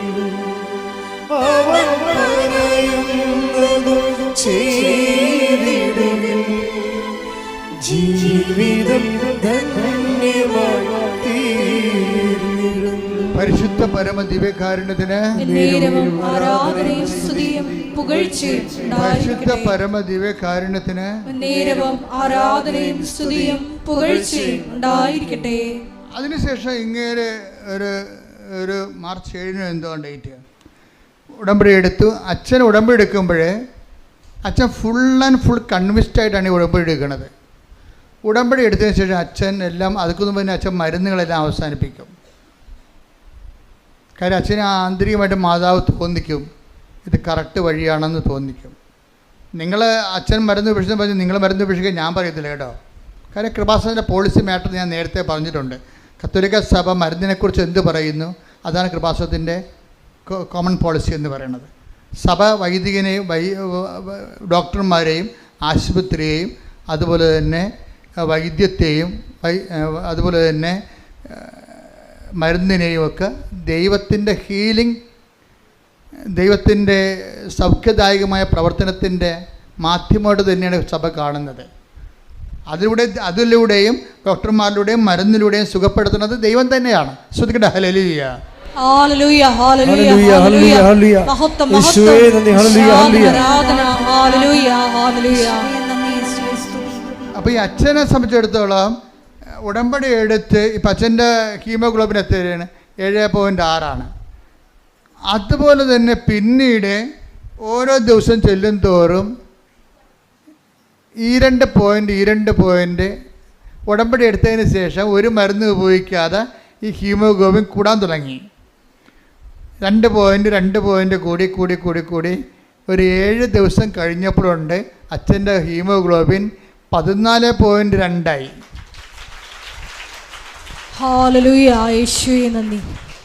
അപ്പോഴച്ഛൻ ഉടനെ അത് ബോഡിയിൽ ഹീമോഗ്ലോബിൻ കൂടി അറിയാവില്ല, ബോഡിയിൽ ഉടനെ അത് ഫീൽ ചെയ്യും. കരുത്ത് തോന്നും, നമുക്ക് ഊർജ്ജസ്വലതയും തോന്നും. അപ്പം അച്ഛൻ വളരെ ഓക്കെയായി. അപ്പോൾ അച്ഛൻ്റെ മനസ്സിൽ പറഞ്ഞ അദ്ദേഹം എന്താ ചെയ്തതെന്ന് വെച്ചാൽ എന്നിട്ട് അദ്ദേഹം പറയുന്നുണ്ട്, ഞാൻ ഉടമ്പടി ഹീലിംഗ് പ്രോസസ്സിൽ ഇരിക്കുമ്പോൾ പോലും ഞാൻ ചെയ്തതെല്ലാം വൃത്തിയായിട്ടാണ് ചെയ്തത്. ഞാൻ 5 പത്രം മേടിച്ചുകൊണ്ട് 5 തരം പത്രം മേടിച്ചുകൊണ്ട് പോകും. 5 തരമാണേ. എന്തൊക്കെയാണ്? മലയാളം, ഇംഗ്ലീഷ്, കന്നഡ, തെലുങ്ക്, ഹിന്ദി. അപ്പോൾ ഒരു വൈദികൻ ചെയ്യണതാണ്.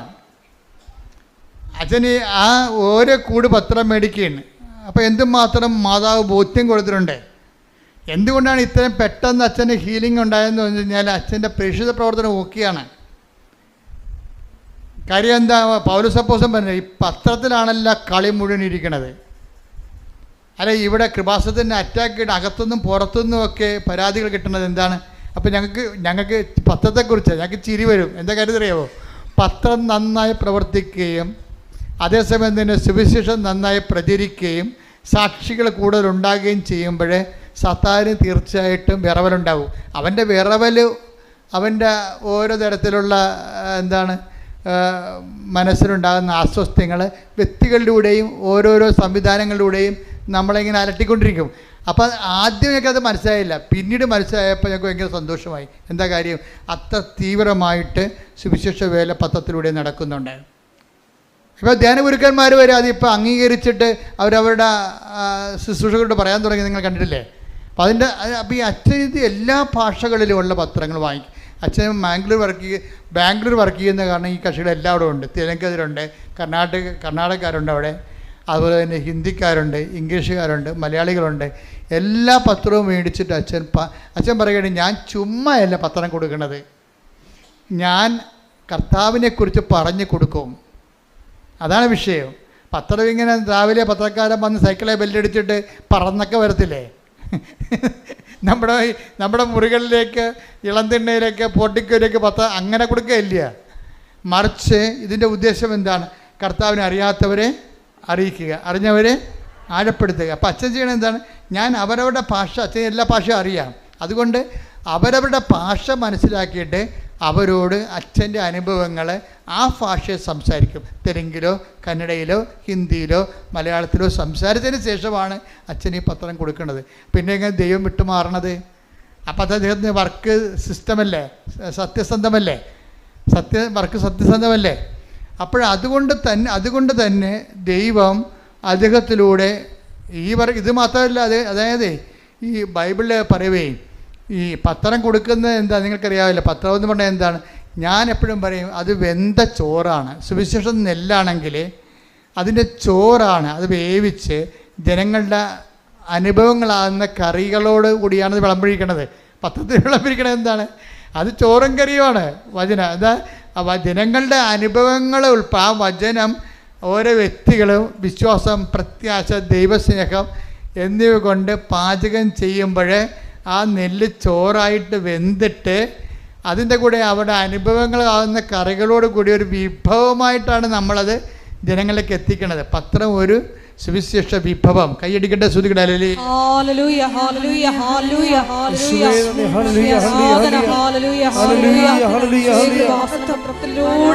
വലിയ അടയാളങ്ങളും അത്ഭുതങ്ങളും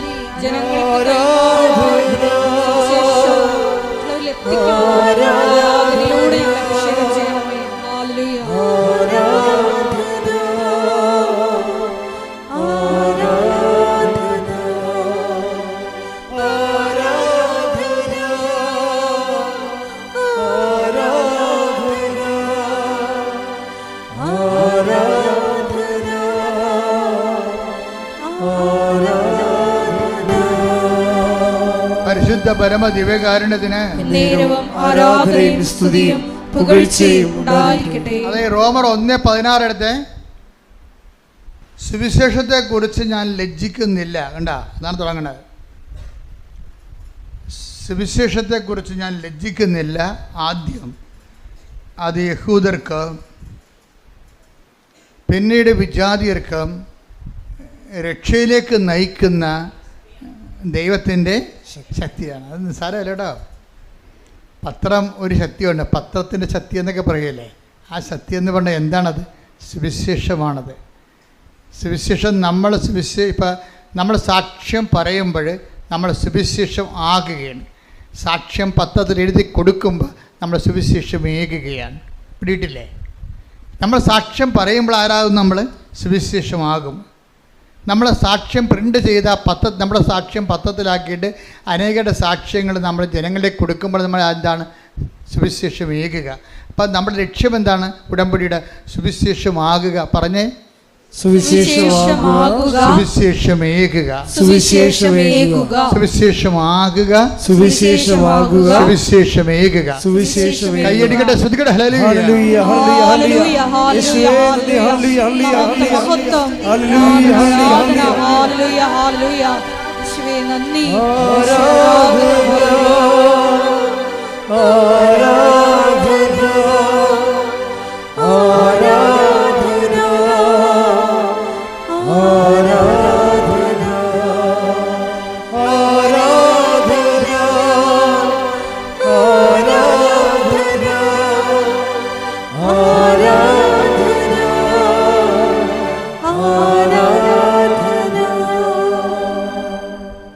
സുവിശേഷത്തെ പറ്റി ഞാൻ ലജ്ജിക്കുന്നില്ല. പറഞ്ഞേ, സുവിശേഷത്തെ പറ്റി ഞാൻ ലജ്ജിക്കുന്നില്ല. ഞാൻ ലജ്ജിക്കുന്നില്ല. എന്തെന്നാൽ വിശ്വസിക്കുന്ന ഏവർക്കും ആദ്യം യഹൂദർക്കും പിന്നീട് ഗ്രീക്കുകാർക്കും അത് രക്ഷയിലേക്ക് നയിക്കുന്ന ദൈവശക്തിയാണ്. അപ്പോഴേ പത്രം ഒരു ശക്തിയാണെന്ന് പറയാൻ കാര്യം എന്താണ്? പത്രത്തിൽ കർത്താവിൻ്റെ വചനങ്ങൾ, ആ വചനങ്ങൾ അനുഭവിച്ചവരുടെ അനുഭവ സാക്ഷ്യങ്ങളും കൂടിയാണ് കൊടുക്കുന്നത്. ഇത് നമ്മൾ കൊടുക്കുമ്പോൾ ലജ്ജിക്കരുത്. എന്താ കാര്യം? സുവിശേഷത്തെക്കുറിച്ച് ലജ്ജിക്കുന്നവന് ക്രിസ്തുവിനെക്കുറിച്ചാണ് ലജ്ജിക്കുന്നത്. അതവിടെ വിഷയം പോകുന്നത്. സുവിശേഷത്തെക്കുറിച്ച് ലജ്ജിക്കുന്നത്, ഇപ്പം നമ്മളെ സംബന്ധിച്ചുള്ള സുവിശേഷം കണ്ടിട്ടില്ല, മലയാളം സുവിശേഷം വായിച്ചിട്ടില്ല, വായിച്ചാൽ തന്നെ മനസ്സിലായിട്ടില്ല. ഈ മനസ്സിലാകാത്തവർക്ക് പിന്നെ എന്ത് ചെയ്യും? മനസ്സിലാകുന്ന ഭാഷയിലാണ് സുവിശേഷം പത്രത്തിലൂടെ എഴുതിയിരിക്കുന്നത്, അവിടെ അനുഭവത്തിലൂടെ. എല്ലാവരും സുവിശേഷം പത്രം വായിച്ച് അനുഭവങ്ങൾ കണ്ടറിഞ്ഞിട്ടാണ് പിന്നെ സുവിശേഷം കേൾക്കാൻ വേണ്ടി വരണതും അത് വിശ്വസിക്കാൻ വേണ്ടി വരണതും അതനുസരിച്ച് ജീവിക്കാൻ വേണ്ടി തയ്യാറാകണതും. കൈയടിച്ച് കർത്താവ് തുടരുക.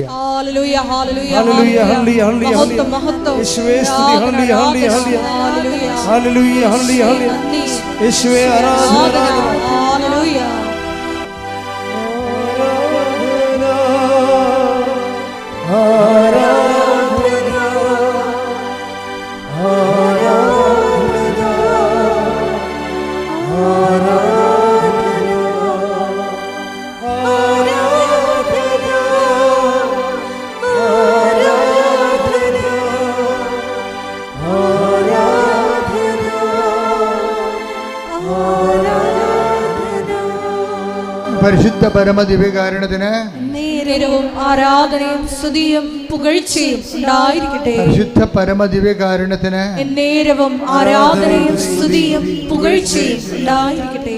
അപ്പോൾ ഇതോടുകൂടി അച്ഛൻ്റെ വർക്ക് ആത്മാർത്ഥമാണ് ദൈവത്തിന് തോന്നിയപ്പോഴേ 2 കാര്യങ്ങൾ കൂടി അച്ഛന് ചെയ്ത് കൊടുത്ത്. അതായത് അച്ഛന് ഭയങ്കര ജോയിൻറ്റ് പെയിൻസ് ആയിരുന്നു. ആ ജോയിൻറ്റ് പെയിൻസ് ചെന്നപാടെ തന്നെ പോയി. അച്ഛൻ നടക്കാനോ എടുക്കാനോ പാടില്ലാത്ത വിധത്തിലുള്ള ജോയിൻറ്റ് പെയിൻസാണ്. ആ ജോയിൻറ്റ് പെയിൻസ് വെച്ചുകൊണ്ടാണ് കർത്താവ് ഈ പത്രമൊക്കെ അച്ഛൻ വിതരണം ചെയ്യണതും ആൾക്കാർക്ക് സുവിശേഷ വേല പരിശുദ്ധ വേല ചെയ്യണത്. അപ്പോൾ അതോട് ജോയിൻറ്റ് പെയിൻസ് മാറി. 2ാമതൊരു കാര്യം കൂടി മാറിയതായിട്ട് അച്ഛൻ പറയേണ്ടത്, അതായത് ഷുഗറാണ്. 300ഓളം ഉണ്ടായിരുന്ന ഷുഗർ നോർമലായിട്ട് 113 നോർമൽ ആവശ്യമായിരിക്കും. അപ്പോൾ ഇതെല്ലാം ഒരു വ്യക്തികളിൽ അതായത് നിങ്ങളൊരു അനുഭവം കിട്ടിക്കഴിയുമ്പോൾ പിന്നീട് നിങ്ങൾ പ്രവർത്തനങ്ങളിലും പരിശുദ്ധ പ്രവർത്തനങ്ങളിലും കയറി നിൽക്കണം. അപ്പോഴാണ് നിങ്ങൾ സ്റ്റെപ്പായിട്ട് ദൈവം ഓരോ വിഷയങ്ങൾ ഇടപെട്ട് വരണത്. എന്ന് വെച്ച് കഴിഞ്ഞാൽ പ്രവർത്തനത്തിന് ആനുപാതികമായിരിക്കും ദൈവാനുഭവം എന്ന് ഞാൻ പറയുകയല്ല. അച്ഛൻ്റെ അനുഭവങ്ങൾ നിങ്ങൾക്ക് പകർന്നു നൽകുകയാണ്. അച്ഛൻ്റെ അനുഭവം ഇതാണ്. ഇതുപോലെ അനുഭവമുള്ള ആയിരങ്ങളുണ്ട്. അവരുടെ സാക്ഷ്യങ്ങളാണ് നമ്മൾ എല്ലാ ദിവസവും കേട്ടുകൊണ്ടിരിക്കുന്നത്. അപ്പോൾ സാക്ഷ്യം എന്ന് പറയണത് തന്നെ അതുപോലെ തന്നെ ഇപ്പോൾ എപ്പോഴും നിങ്ങൾ ചെയ്യേണ്ടത്, ഞാനിപ്പോൾ എന്നെ കാണാൻ വരുന്നവരോട് പറയും, നിങ്ങൾ ഇന്ന് മുതൽ എന്നെ സുവിശേഷത്തിൻ്റെ സാക്ഷിയാക്കണമെന്ന് പ്രാർത്ഥിക്കണമെന്ന് പറയും. കാര്യം വെച്ചാൽ ദൈവത്തിൻ്റെ ഇൻട്രസ്റ്റ് കൂടി കവർ ചെയ്തുകൊണ്ടാണ് ഞാൻ ആ ഉപദേശം കൊടുക്കുന്നത്. അല്ല തീഷ്ണമായി പ്രാർത്ഥിക്കണമെന്നല്ല പറയണത്. എന്നെ കാണാൻ വന്നവരുടെ കാര്യങ്ങൾ കുറച്ച് മോശം കണ്ടീഷനാണെങ്കിൽ ഞാൻ പറയും, ഇന്നു മുതൽ നിങ്ങൾ പ്രാർത്ഥിക്കേണ്ടത് സുവിശേഷത്തിൻ്റെ ആ ബോള് കർത്താവിൻ്റെ കോട്ടിലോട്ട് ഞാൻ അടിച്ചു മാറ്റണതാണ്. എന്താ കാര്യം? സുവിശേഷത്തിൻ്റെ സാക്ഷിയാക്കണമെന്ന് പറയുമ്പോൾ നിങ്ങളുടെ വിഷയം ആരുടെ വിഷയമാകും? അത് ദൈവത്തിൻ്റെ വിഷയമാകും. ചില കാര്യം അച്ഛനെ കാണാൻ വരുമ്പോൾ എനിക്ക് ഭയങ്കര അവരോട് ദേഷ്യം വരും. കാര്യം എന്താ കാര്യത്തിന് അവിടെ തലയൊക്കെ വെക്കുമ്പോൾ എനിക്കറിയാൻ പറ്റും അവരത് ഉടമ്പടി അവസാനിപ്പിക്കാൻ പോവുകയാണ്, കള്ളത്തരത്തിന് ചീട്ട് വാങ്ങിച്ചിരിക്കുകയാണ്. എന്താ കാര്യം വെച്ച് കഴിഞ്ഞാൽ ഇനിയിപ്പോൾ അച്ഛനെ കാണാൻ കൂടിയല്ലേ ഉള്ളതിൻ്റെ അകത്ത്, എന്നാൽ അതും കൂടി നടക്കട്ടെ എന്ന് വെച്ചുകൊണ്ട് അവരെ പഴയ ജീവിതത്തിലേക്ക് അവർ തിരിച്ചു പോകാൻ പോകണം. ഇതിനുള്ളിൽ നമുക്ക് ഉള്ള പിന്നെ ഒരു ചാൻസ് ഉള്ളത് അച്ഛനെ കാണുകയാണ്. അപ്പോൾ അച്ഛനെ കാണുന്നത് അനുഗ്രഹം ഏതെങ്കിലും വിധത്തിൽ കിട്ടിക്കോട്ടോ എന്നുള്ള അവസാന നടപടി ഭാഗമാണ്. അത് അവർ ദൈവത്തിന് വേണ്ടി ജീവിക്കുന്നതിന് അവർക്ക് താല്പര്യമില്ല. അപ്പം ഞാനിവിടെ എന്നെ കാണാൻ വരുമ്പോൾ തന്നെ ചോദിക്കും, ഉടമ്പടി ഇവിടം വരെയായി, ഇതാരാണ് എടുത്തത്, നിങ്ങൾ ചെയ്യുന്ന പ്രേക്ഷിത വേല എന്താണ്, നിങ്ങൾ ചെയ്യുന്ന ആതുര സേവനം എന്താണ്, എത്ര രോഗികളെ കാണാൻ പോയി, ഇവർ പാടിക്കും. അപ്പോൾ ഞാൻ വണ്ടി വിട്ടേക്കാൻ പറയും. അപ്പോൾ എനിക്ക് മനസ്സിലാവും ദൈവത്തിന് പ്രയോജനമില്ലാത്ത ഒരു ചാണാപ്പുഴുക്കാണ് ഈ സാധനം. അപ്പോൾ ഇതിനെ കൊണ്ടിട്ട് മുന്നോട്ട് പോയിട്ട് കാര്യമില്ല. Why should I waste my time? രോഗിയാണെങ്കിൽ മാത്രം പ്രാർത്ഥിക്കും. കാര്യം രോഗിയോട് കരുണ കാണിക്കണം കർത്താവ് പറഞ്ഞിട്ടില്ലേ. അല്ലെങ്കിൽ എനിക്കറിയാം ഇത് അനുഗ്രഹം അടിച്ചു മാറ്റിയിട്ട് ദൈവത്തിൽ നിന്ന് പിന്തിരിഞ്ഞ് പോകാനുള്ള ഉദ്ദേശത്തിന് വേണ്ടിയാണ്, കാപട്യമായിട്ടാണ് ഇവിടെ അച്ഛനെ കാണാൻ ഉദ്ദേശിക്കുന്നത്. അപ്പോൾ അത് നിങ്ങളെ ശ്രദ്ധിക്കണം. അത് ചില ആൾക്കാർ അച്ഛനെ കണ്ടു കഴിയുമ്പോൾ മുമ്പത്തെക്കാൾ വെടിക്കെട്ടായിട്ട് അവരങ്ങോട്ട് ഉണർന്ന് അവിടെ തെറ്റുകളൊക്കെ തിരുത്തി ഭംഗിയായിട്ട് ഒരു ഉടമ്പടി ചെയ്ത് കർത്താവിൻ്റെ സാക്ഷിയായിട്ട് പോണ കാണാം. അതുപോലെ തന്നെ ഇന്നലെ കഴിഞ്ഞ ദിവസങ്ങളിലൊക്കെ ഞാൻ നിങ്ങളെക്കുറിച്ച് ഈ ഞായറാഴ്ച കൂട്ടായ്മ ധ്യാനം റെക്കോർഡ് ചെയ്യുന്ന ആരാധനയിൽ വെച്ച് നിങ്ങളെക്കുറിച്ച് ഓർക്കുമ്പോഴൊക്കെ എൻ്റെ മനസ്സിൽ കർത്താവ് തരണ ഒരു വചനം എന്താണെന്നറിയാമോ? ഒരു മനുഷ്യൻ പണ്ട് രഥത്തിൻ്റെ പുറകെ ഓടി നടന്ന്, സുവിശേഷത്തിൽ ഏറ്റവും മനോഹരമായ ഒരു രംഗമാണത്. അത് എത്യോപ്യക്കാർ ഫൈനാൻസ് രാജാവ്, അവിടുത്തെ ഫൈനാൻസ് മന്ത്രിയാണ് എത്യോപ്യക്കാരൻ, ഷണ്ടനാണ് അദ്ദേഹം. അപ്പോൾ ഷണ്ടൻ എന്ന് പറഞ്ഞാൽ എന്താണെന്ന് വെച്ചാൽ ടെസ്റ്റിക്കിൾസൊക്കെ മുറിച്ച് കളയും. കർത്താവിൻ്റെ കാലത്ത് എത്യോപ്യയിലൊക്കെ എല്ലാ രാജ്യങ്ങളിലും ധനമന്ത്രിമാരുണ്ടാകുമല്ലോ. അപ്പോൾ ധനമന്ത്രിമാരുണ്ടാകുമ്പോൾ രാജാക്കന്മാരെന്താ ചെയ്യണമെന്ന് അറിയാമോ? അവരുടെ വൃഷ്ണം കണ്ടിച്ച് കളയും. എന്താ കാര്യം? ഇവർക്ക് മക്കളുണ്ടായി കഴിഞ്ഞാൽ ഇവർ ഖജനാവിൽ നിന്ന് കൈയിട്ട് വരും. അതാണ് എത്യോപ്യക്കാരൻ ഷണ്ടൻ എന്ന് പറയണത്. ഫൈനാൻസ് മിനിസ്റ്ററാണ് അവിടുത്തെ. പക്ഷേ ബൈബിൾ പറയുന്നുണ്ട് അയാൾ ഷണ്ടനാണ്. കാരണം ഫൈനാൻസ് മിനിസ്റ്റർ ആയതുകൊണ്ട് സ്വാഭാവികമായിട്ട് കോടിക്കണക്കിന് രൂപ വരുമ്പോൾ അയാളുടെ കുടുംബത്തിലേക്ക് കൊടുക്കാതിരിക്കാൻ വേണ്ടി, അയാളുടെ കുടുംബം ഉണ്ടാകാതിരിക്കാൻ വേണ്ടി അയാളുടെ വൃഷണങ്ങൾ മുറിച്ച് കളയും. അതങ്ങനെ ഷണ്ടൻ. അതാണ് ഈശോ പറയണത്, മനുഷ്യരാൽ ഷണ്ടന്മാരാക്കപ്പെടുന്നവരുണ്ട് അല്ലേ? ഈശോ പറയത്തില്ലേ, സ്വരാജ്യത്തെ പോലെ തങ്ങളെ തന്നെ ഷണ്ടന്മാരാക്കുന്നവരുണ്ട്. അപ്പോൾ ഈ മനുഷ്യരാൽ ഷണ്ടന്മാരാക്കുന്നവരാണ് ഈ ടൈപ്പ്. ഈ മനുഷ്യൻ ജെറുസലേമിൽ ദൈവാരാധനയ്ക്ക് പോയിട്ട് തിരിച്ചു വരികയാണ്. ആ രംഗത്തെ നടപടി പുസ്തകം 8:29 എടുത്ത് ശ്രുതികട ഹല്ലേലൂയ. ഹല്ലേലൂയ ഹല്ലേലൂയ ഹല്ലേലൂയ. യേശുവേ അപ്പോസ്തല പ്രവർത്തനങ്ങൾ 8:29. ആത്മാവ് പീലിപ്പോസിനോട് പറഞ്ഞു. ആത്മാവ് പീലിപ്പോസിനോട് പറഞ്ഞു, ആ രഥത്തെ സമീപിച്ച്. ഈ ഫൈനാൻസ് മിനിസ്റ്ററിലെ ധനകാര്യ മന്ത്രിയുടെ രഥത്തിൽ പോകുകയാണ് അയാള്. അപ്പൊ ആത്മാവ് പീലിപ്പോസിനോട് പറഞ്ഞു, എന്താ പറയണത്? ആ രഥത്തെ സമീപിച്ച് അതിനോട് ചേർന്ന് നടക്കുക. അതിനോട് ചേർന്ന് നടക്കുക. അപ്പൊ എന്താ കാര്യം എന്നറിയാവോ? ഈ പീലിപ്പോസ് ഇങ്ങനെ ചേർന്ന് നടക്കുമ്പോൾ ഈ മനുഷ്യൻ വചനം വായിച്ചുകൊണ്ടിരിക്കുകയാണ്. അപ്പൊ പീലിപ്പോസ് അയാളോട് ചോദിക്കും, ഈ രഥത്തിൻ്റെ ഒപ്പം നടക്കുകയാണ്, അണച്ചണച്ച് ഓടുകയാണ്. എന്തോ ഒരു ചൈതന്യമാണെന്ന് നോക്കി. ആ രഥത്തെ കുതിര വലിച്ചുകൊണ്ട് പോകുമ്പോൾ കുതിരയുടെ സ്പീഡിന് ഈ അപ്പോസ്തലൻ പുറകെ ഇങ്ങനെ ഓടി ഓടി അണക്കുകയാണ്. അണക്കുന്നതിൻ്റെ ഇടയ്ക്ക് കിതച്ചുകൊണ്ട് ചോദിക്കും, വായിക്കുന്നത് മനസ്സിലാകുന്നുണ്ടോ എന്നാണ്. അങ്ങനെ ഈ സുവിശേഷ വേലയ്ക്കൊരു അണപ്പും കിതപ്പും ഉണ്ട്. കർത്താവിന് വേണ്ടി കിതക്കണം. അതാണ് പ്രേക്ഷിതൻ. പ്രാർത്ഥിക്കുക, കർത്താവേ ഫിലിപ്പോസിനെ പോലെ കർത്താവിന് വേണ്ടി സുവിശേഷ കൈമാറ്റത്തിന് വേണ്ടി ഏത് കൊലകൊമ്പനായാലും ഒരു ആത്മവിശ്വാസത്തോടെ അവന്റെ കൂടെ നടന്ന് അവന്റെ സ്പീഡിനകത്ത് നീങ്ങിയില്ലെങ്കിലും അണച്ചായാലും കിതച്ചായാലും വായിക്കുന്നത് മനസ്സിലാകുന്നുണ്ടോ എന്ന് ചോദിച്ചുകൊണ്ട് കർത്താവിന് കൈമാറാൻ എന്നെ അഭിഷേകം ചെയ്യണമേ, എന്നെ അഭിഷേകം ചെയ്യണമേ.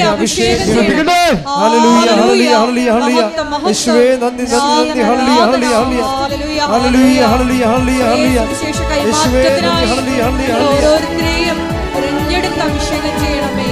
ഹല്ലേലൂയ. ശക്തി പകർന്നിടണേ പരിശുദ്ധാത്മാവേ, ശക്തി പകർന്നിടണേ. അവിടുത്തെ ബലങ്ങൾക്ക് ആവശ്യം കർത്താവേ നീ അറിയുന്നു. അവിടുത്തെ ബലങ്ങൾക്ക് ആവശ്യം കർത്താവേ നീ അറിയുന്നു. പരിശുദ്ധാത്മാവേ ശക്തി പകർന്നിടണേ. പരിശുദ്ധാത്മാവേ ശക്തി പകർന്നിടണേ. കൃപകളും വരങ്ങളും ജ്വലിച്ചിടുവാൻ ഞങ്ങൾ വചനത്തിൽ മേലും വളർന്നിടുവാൻ. കൃപകളും വരങ്ങളും ജ്വലിച്ചിടുവാൻ ഞങ്ങൾ വചനത്തിൽ മേലും വളർന്നിടുവാൻ.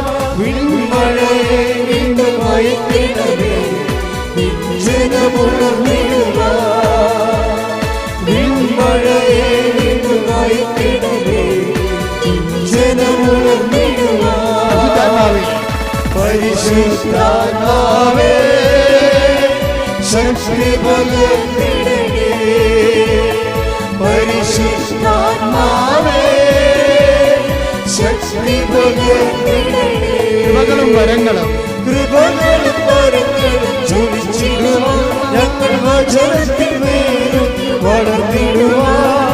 കൃപകളും വരങ്ങളും ജ്വലിച്ചിടുവാൻ ഞങ്ങൾ വചനത്തിൽ മേലും വളർന്നിടുവാൻ. വിൺമഴയെ വീണ്ടുമായി കിടവേ, ജനമുണർന്നിടുവാൻ. വിൺമഴയെ വീണ്ടുമായി കിടവേ, ജനമുണർന്നിടുവാൻ. ഹല്ലേലൂയ ഹല്ലേലൂയ ഹല്ലേലൂയ ഹല്ലേലൂയ ഹല്ലേലൂയ.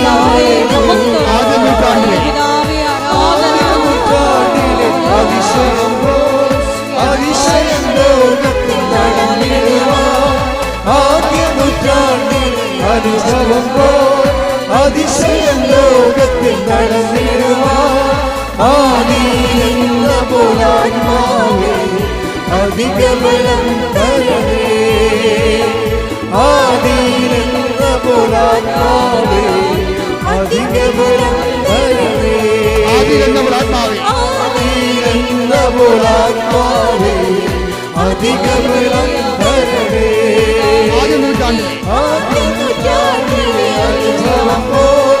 അതിശയം ലോകത്തിൽ നടന്നിടുവാൻ ആദ്യ നൂറ്റാണ്ടിലെ അനുഭവം പോൽ അതിശയം ലോകത്തിൽ നടന്നിടുവാൻ ആദിയിലെന്ന പുലാത്മാവേ അധിക ബലം തരണേ ആദിയിലെന്ന പുലാത്മാവേ അധിക ബലം തരണേ ഹല്ലേലൂയ ഹല്ലേലൂയ ഹല്ലേലൂയ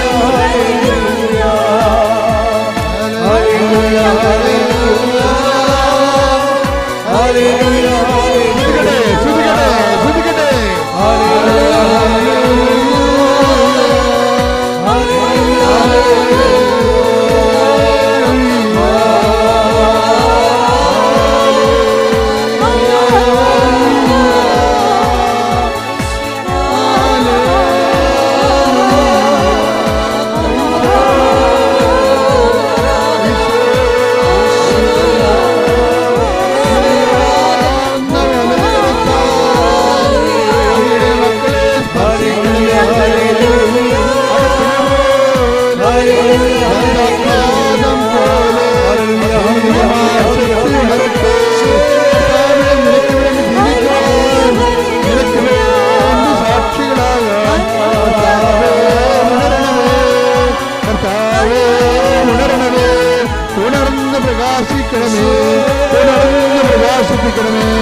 അച്ഛൻ്റെ സാക്ഷ്യത്തിലൂടെയാണ് നമ്മൾ പോകുന്നത്.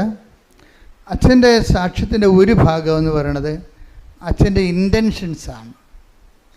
ഇൻറ്റൻഷൻസ് അച്ഛൻ പറഞ്ഞത് അതാണ് ഈ അച്ഛന്മാരുടെ ഒരു ഗുണം. ഈ അറിയാവുന്നവരെ സംബന്ധിച്ചിടത്തോളം അവരെ പ്ലേസ് ചെയ്യുമ്പോൾ കറക്റ്റ് ഷാർപ്പ് പ്ലേസിങ് ആയിരിക്കും. അച്ഛൻ്റെ ഒന്നാമത്തെ ഇൻറ്റൻഷൻ എന്താണെന്ന് അറിയാമോ? അച്ഛൻ്റെ ഒന്നാമത്തെ ഇൻറ്റൻഷൻ നമ്മൾ നിയോഗങ്ങൾ എഴുതത്തില്ലേ, അച്ഛൻ എഴുതിയിരിക്കുന്ന ഒന്നാമത്തെ എന്തുകൊണ്ടാണ് ഇത്രയും വലിയ മാറ്റങ്ങൾ അച്ഛനിലൂടെ സംഭവിച്ചത് എന്താണ്? ഒന്നാമത്തെ ഇൻറ്റൻഷൻ എന്താണെന്നറിയാവോ? എന്നെ പരിശുദ്ധാത്മാവനാൽ നിറക്കണമേ എന്നാണ്. Praise the Lord. Hallelujah hallelujah. അച്ഛൻ ഇതെല്ലാം കേട്ട് മനസ്സിലാക്കിയപ്പോൾ അതിൻ്റെ കുറിഞ്ഞ് എന്താണെന്ന് വെച്ചാൽ മനസ്സിലായി. അപ്പോൾ അച്ഛനെ ഒന്നാമത്തെ നിയോഗമായിട്ട് എഴുതിയിട്ടിരിക്കണത് എന്താണ്? എന്നെ പരിശുദ്ധാത്മാവ് നിറക്കണമേ. അതെന്താണ്? ദൈവനിയോഗമാണ്, ദൈവത്തിൻ്റെ നിയോഗമാണ്. ഉടമ്പടിയിൽ ഇന്ന് ഞാൻ രാവിലെ ഒരു അച്ഛനോട് സംസാരിച്ചെന്ന് പറഞ്ഞല്ലേ, സേലാംകുളം അച്ഛൻ്റെ സാക്ഷ്യത്തിൻ്റെ ബേസ്മെൻറ്റിലാണ് ഞാൻ ഈ രാവിലെ അച്ഛനോട് സംസാരിച്ചത്. അച്ഛനോട് പറഞ്ഞ അച്ഛാ, ഉടമ്പടിയിലെ നിയോഗങ്ങൾ തന്നെ രണ്ട് വിധമുണ്ട്. മനുഷ്യ നിയോഗങ്ങളുണ്ട്, ദൈവനിയോഗങ്ങളുണ്ട്. നമ്മളെല്ലാം മനുഷ്യ നിയോഗങ്ങൾ എഴുതിയിരുന്നതുകൊണ്ടാണ് ഈ ഉടമ്പടി പലപ്പോഴും താമസിക്കുന്നത്. അപ്പോൾ ദൈവത്തിന് കൂടി ആ ടേക്കപ്പ് ചെയ്യാനുള്ള കണ്ടൻറ്റ് വൈസ് അതിൻ്റെ അകത്ത് കറക്റ്റാണെങ്കിൽ ഇത് പെട്ടെന്ന് ദൈവത്തിന് നിങ്ങൾ ഉടമ്പടി ഇടുമ്പോൾ അപ്പോൾ തന്നെ ദൈവത്തിന് ഇതുകൊണ്ട് എന്ത് പ്രയോജനം നിങ്ങൾ തന്നെ ചോദിക്കണം നിങ്ങളോട്. മനസ്സിലായില്ലേ? നിങ്ങൾ ILTC പഠനം പുരാടംബിക്കണം, എന്ത് കല്യാണം കഴിക്കണം എന്നൊക്കെ പറയുമ്പോഴേ അപ്പോൾ ദൈവത്തിന് ചോദ്യം ചോദിക്കാനുള്ള പൊസിഷൻ ഉണ്ടല്ലോ, ഇതുകൊണ്ട് എന്താണ് സ്വർഗത്തിന് പ്രയോജനമെന്ന്. അപ്പോൾ സീറോ ബെനിഫിറ്റ്സ് ആണെങ്കിൽ പിന്നെ why should God take up your matter? അതാ പ്രശ്നം. അതിനെ ചെക്ക് വെച്ചുകൊണ്ടാണ് അച്ഛൻ എഴുതിയിരിക്കുന്നത്. രണ്ടാമത് അച്ഛൻ നിയോഗം എന്താണെന്നറിയാമോ? വിശ്വാസത്തോടെയും. അപ്പം അച്ഛനല്ലേ എന്നിട്ട് എഴുതിയിരിക്കുന്നത് എന്താണ്? നല്ല വിശ്വാസത്തോടെയും വിശ്വസ്തയോടെയും ജീവിക്കാൻ അനുഗ്രഹിക്കണമെന്ന്. Praise the Lord. അതാണ് അതായത് വിശ്വസ്തത എന്ന് പറയണത്. ഇപ്പം ഇപ്പം നിങ്ങൾ വിവാഹ ജീവിതം നയിക്കുന്ന ആൾക്കാരാണ്. വിവാഹ ജീവിതം നയിക്കണ കഴിഞ്ഞ ദിവസങ്ങളിൽ ഞാനും അലക്സച്ചനും കൂടി ഒരു വീട്ടിൽ പോയി. ഇപ്പം ഞങ്ങളെ കുറേ സഹായിക്കുന്ന ആൾക്കാരാണ്. പ്രത്യേകിച്ച് നമ്മുടെ സ്ഥലങ്ങളൊക്കെ ഒന്ന് നിരത്താനൊക്കെ അങ്ങനെയൊക്കെ കുറേ JCB ഉണ്ട്. 2005 ബന്ധമാണ്. ഇപ്പം മകളെ കല്യാണത്തിൻ്റെ സമയപ്പോൾ കല്യാണത്തിന് വിളിച്ചപ്പോൾ കല്യാണത്തിന് പോകാനൊന്നും പറ്റത്തില്ല.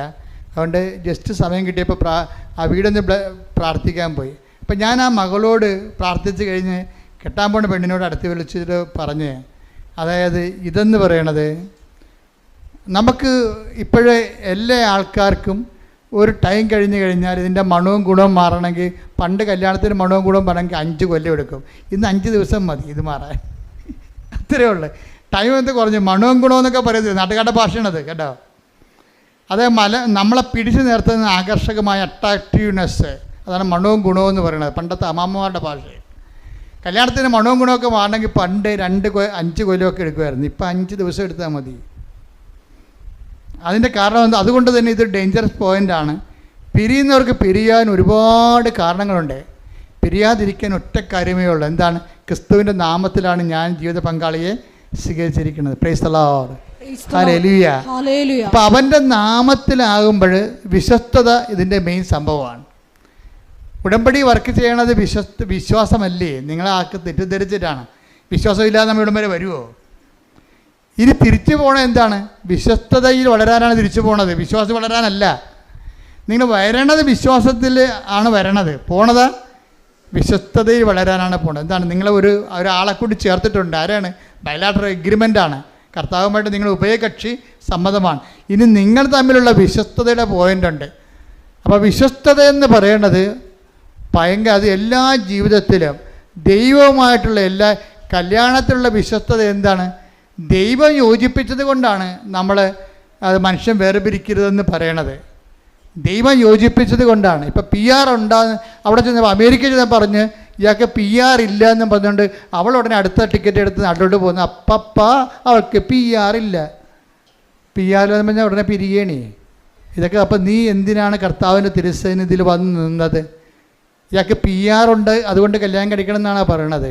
അപ്പം ഇങ്ങനെയുള്ള കാപഠ്യ മുഖങ്ങളുണ്ട്. ഒരു കാര്യം ഞാൻ നിങ്ങളോട് പറഞ്ഞേക്കാം, ഒന്നുറങ്ങിയ നേരം വെളുക്കത്തില്ല. നിങ്ങൾ ദൈവത്തിനെ വഞ്ചിച്ച് സാമ്പത്തികമായ വയറ്റിപ്പിഴപ്പിൻ്റെ പേരിലാണ് വിവാഹിതരായെങ്കിൽ, ഒരു വ്യക്തി ദൈവത്തിനെ അറിഞ്ഞ വ്യക്തി ജീവിക്കുമ്പോഴേ കുറച്ച് പേയ്മെൻ്റ് ഉണ്ട് ഇതിൻ്റെ അകത്ത്.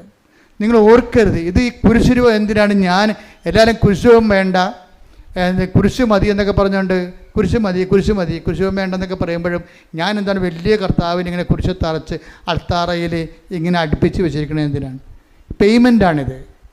ക്രിസ്തുവുമായിട്ട് നിങ്ങൾ മുന്നോട്ട് പോകാൻ ഉദ്ദേശിക്കുന്നുണ്ടെങ്കിൽ ആ യാത്ര ആലപ്പുഴ വരെ അല്ല, അതെവിടെയാണ്? നിത്യത വരെയാണ്. നിത്യത വരെയുള്ള യാത്രയ്ക്ക് പേയ്മെൻ്റ് ഉണ്ടെന്നാണ് ഈശോ പറഞ്ഞത്.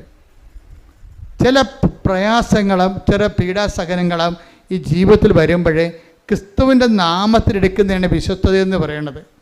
വിശ്വസ്തത എന്ന് പറയുന്നത് എന്താണ്? നിങ്ങൾ അങ്ങോട്ടും ഇങ്ങോട്ടും എടുക്കുന്ന വിശ്വസ്തതയല്ല. നിങ്ങൾ വ്യക്തികൾ തമ്മിൽ അങ്ങോട്ടും ഇങ്ങോട്ടും കാണിക്കുന്ന വിശ്വസ്തതയല്ല. മറിച്ച് എന്താണ്?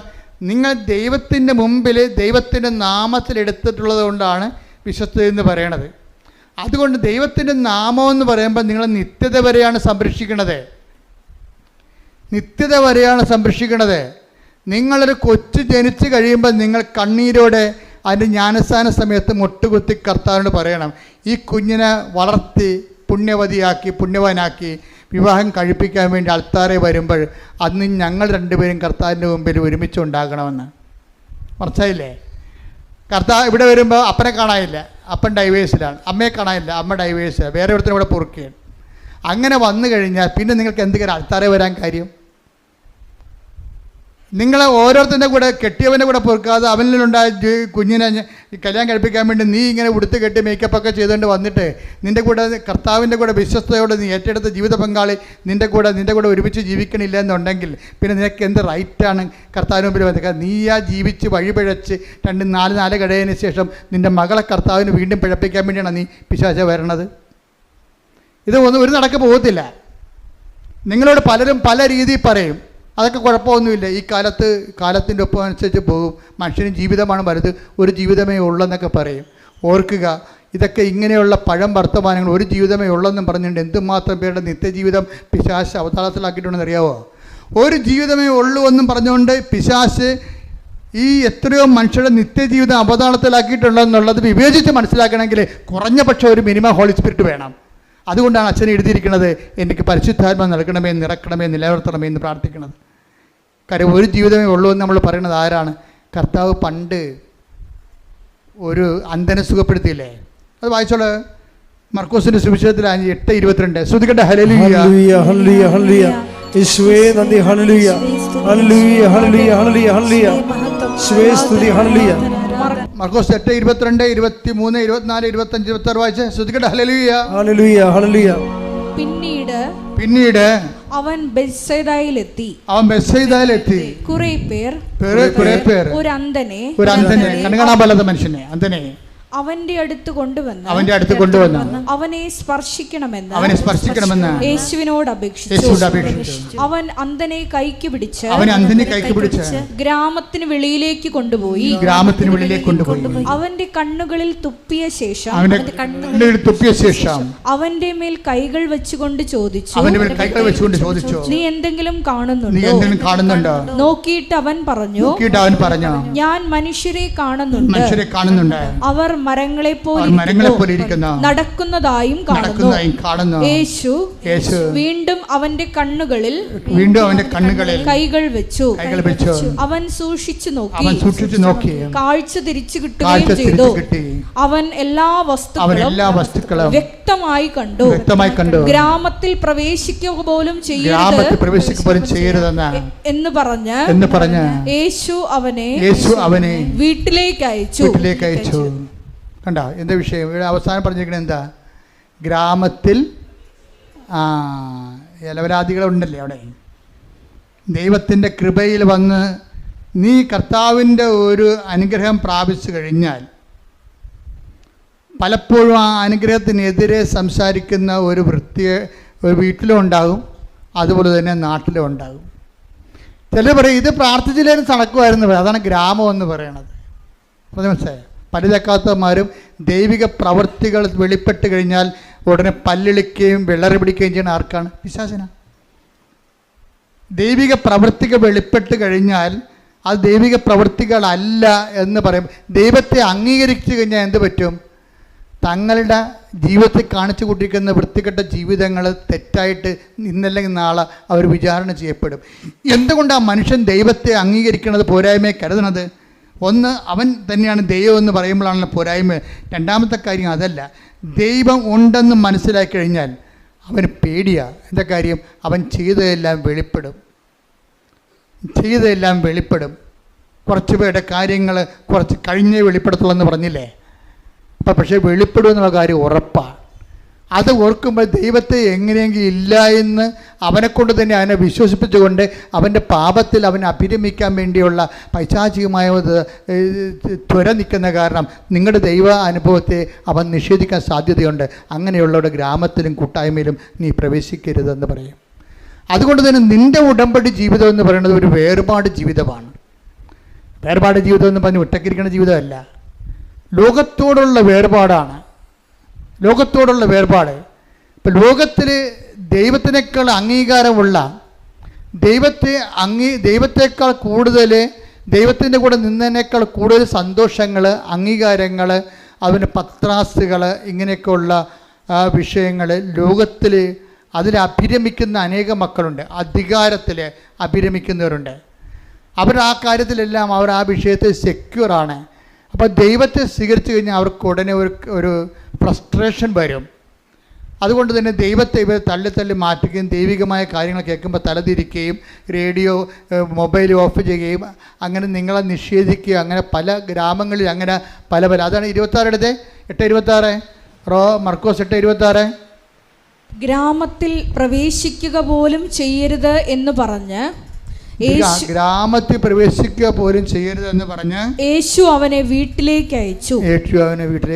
എന്ന് വെച്ച് കഴിഞ്ഞാലേ നിങ്ങൾ ഉടമ്പടി എടുത്തതിന് ശേഷം ഒരു വേർപാട് ജീവിതമുണ്ട് ഇതിൻ്റെ അകത്ത്. അതുകൊണ്ടാണ് ഉടമ്പടിയിൽ നമ്മൾ ആൾക്കാർ വീണ് പോണത്.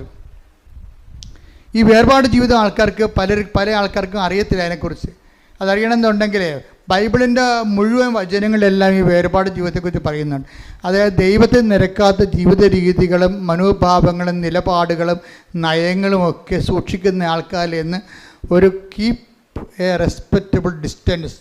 അത് ആദിമസഭയുടെ നിലപാടാണത്. മർക്കോസ് യാക്കോബിൻ്റെ 4:4 എടുത്ത് ശ്രുതിക്കട്ടെ. ഹല്ലേലൂയ, ഹല്ലേലൂയ. യേശുവേ നന്ദി. ഹല്ലേലൂയ, ഹല്ലേലൂയ, ഹല്ലേലൂയ, ഹല്ലേലൂയ, ഹല്ലേലൂയ, ഹല്ലേലൂയ. യേശുവേ ആരാധന, ആരാധന. യാക്കോബ് 4:4. 4:4-5 വിശ്വസ്തത പുലർത്താത്തവരെ. കേട്ടോ നോക്കിയേ. യാക്കോബ് 4:4 എന്താ പറയണത്? ഏറ്റു പറഞ്ഞേ. വിശ്വസ്തത പുലർത്താത്തവരെ ലോകത്തോടുള്ള മൈത്രി ദൈവത്തോടുള്ള ശത്രുതയാണെന്ന് നിങ്ങൾ അറിയുന്നില്ലേ?